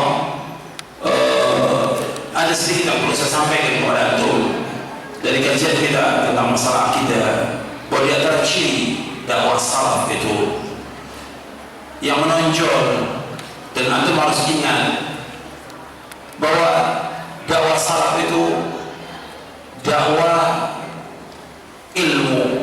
Artinya kita lihat sebelum apa-apa sudah menuntut ilmu, mengkaji ilmu, mendakwakan ilmu, mengajak orang berilmu. Yang dimaksud ilmu itu adalah Quran, As-Sunnah, ala fahmi salaf. Makanya bukan kata orang. Banyakkan orang ini dalam menilai orang, dalam menuduh orang, bukan dengan ilmu, dengan apa? Kata orang. Kata orang itu betul oleh syariat. Dan Allah benci dan murka kepada orang-orang yang suka katanya. Itu ustaz itu ditahdir katanya, perbuat ini katanya. Jadi Allah nggak itu, dan Allah nggak suka. Ilmu kita jalan ini dalam kita berpijak dan beragama harus dengan ilmu. Itu penting. Itu yang pertama. Yang kedua, yang harus ingat bahwa dakwah kita dakwah tauhid, dakwah kita ajak umat ini kepada tauhid, bukan kepada tahdir, bukan kepada masalah fikih, bukan masalah politik, bukan masalah yang lain. Ajak umat ini kepada tauhid. Ini ciri dari dakwah salaf. Dan itu dilakukan oleh para anbiya wa rasul, dilakukan Rasulullah SAW, para sahabat, tabi'in, mengajak umat kepada tauhid. Itu paling pokok. Maka kita harus belajar tentang tauhid, belajar tentang tauhid. Selesaikan, tamatkan kita tauhid, selesai, tamatkan lagi, terus ulang lagi, sampai betul-betul menambah iman kita, menambah takwa kita kepada Allah, menambah taat kita kepada Allah. Seperti doanya Ibnu Mas'ud, Allahumma zidna iman wa yaqinan wa fiqhan. Ini banyak orang ngajinya sepotong-sepotong, kalau sebentar udah selesai, berhenti, ganti kitab lain. Baru berapa lembar ganti lagi kitab lain. Nggak paham, ustadznya nggak paham, murid juga nggak paham mau dibawa kemana umat ini. Ustadznya nggak paham, karena baru belajar berapa kita, nggak paham dilanjutannya. Berhenti, cari kitab lain, ganti lagi, nggak paham, ganti lagi. Dia nggak paham, muridnya nggak paham. Selesaikan, tamatkan satu kitab sampai selesai, ulangi lagi. Bagaimana syarahnya para ulama? Kalau perlu 10 syarah tentang kitab itu sampai kita betul-betul paham. Ini kajian tentang tauhid, dan ajak umat bertauhid. Dan pertama kali tauhid dulu, jangan yang lain yang terdakwahkan. Tauhid dulu. Sekarang orang di rumah, untuk orang tua atau keluarga. Umpamanya nih, ambil contoh. Dia sering berukun, sering ziarah ke kubur wali. Dia merokok, nggak sholat berjamaah. Yang mana yang tegur dulu? Yang tegur yang mana dulu? Yang pertama yang tegur, dia sering berbuat syirik. Bagaimana supaya syiriknya hilang? Itu dulu. Dia sering berukun, bagaimana supaya berhenti? Jangan langsung masalah-masalah yang lain. Tentang rokoknya dulu, tegur, betul rokok haram. Tentang jenggot, betul, cukur jenggot nggak boleh, hukumnya haram dalam Islam. Atau ibunya nggak pakai jilbab juga hukumnya haram, dosa besar, nggak pakai jilbab. Tapi yang mana yang lebih dulu, yang harus didahulukan? Al-aham fal-muhim, yang paling penting dulu. Dan yang penting, jangan semua disampaikan, dia mampu orang untuk menerima. Ini dakwah, yang paling penting dakwah, ajak dia untuk mentauhidkan Allah, itu paling penting. Dan larang dia dari berbuat syirik. Kemudian yang ketiga, yang terakhir, yang perlu saya ingatkan kepada antum sekalian, yaitu bahwa dakwah salaf ini dakwah yang mulia, dakwah yang indah, dakwah yang sangat bagus dan mulia. Itu dihiasi dengan akhlak yang mulia. Dakwah akhlak yang mulia. Makanya para sahabat orang yang mulia akhlaknya. Cuma kenapa sekarang banyak orang-orang yang tidak senang pada dakwah ini? Karena banyak orang-orang atau beberapa figur yang nggak mencontohkan akhlak yang mulia.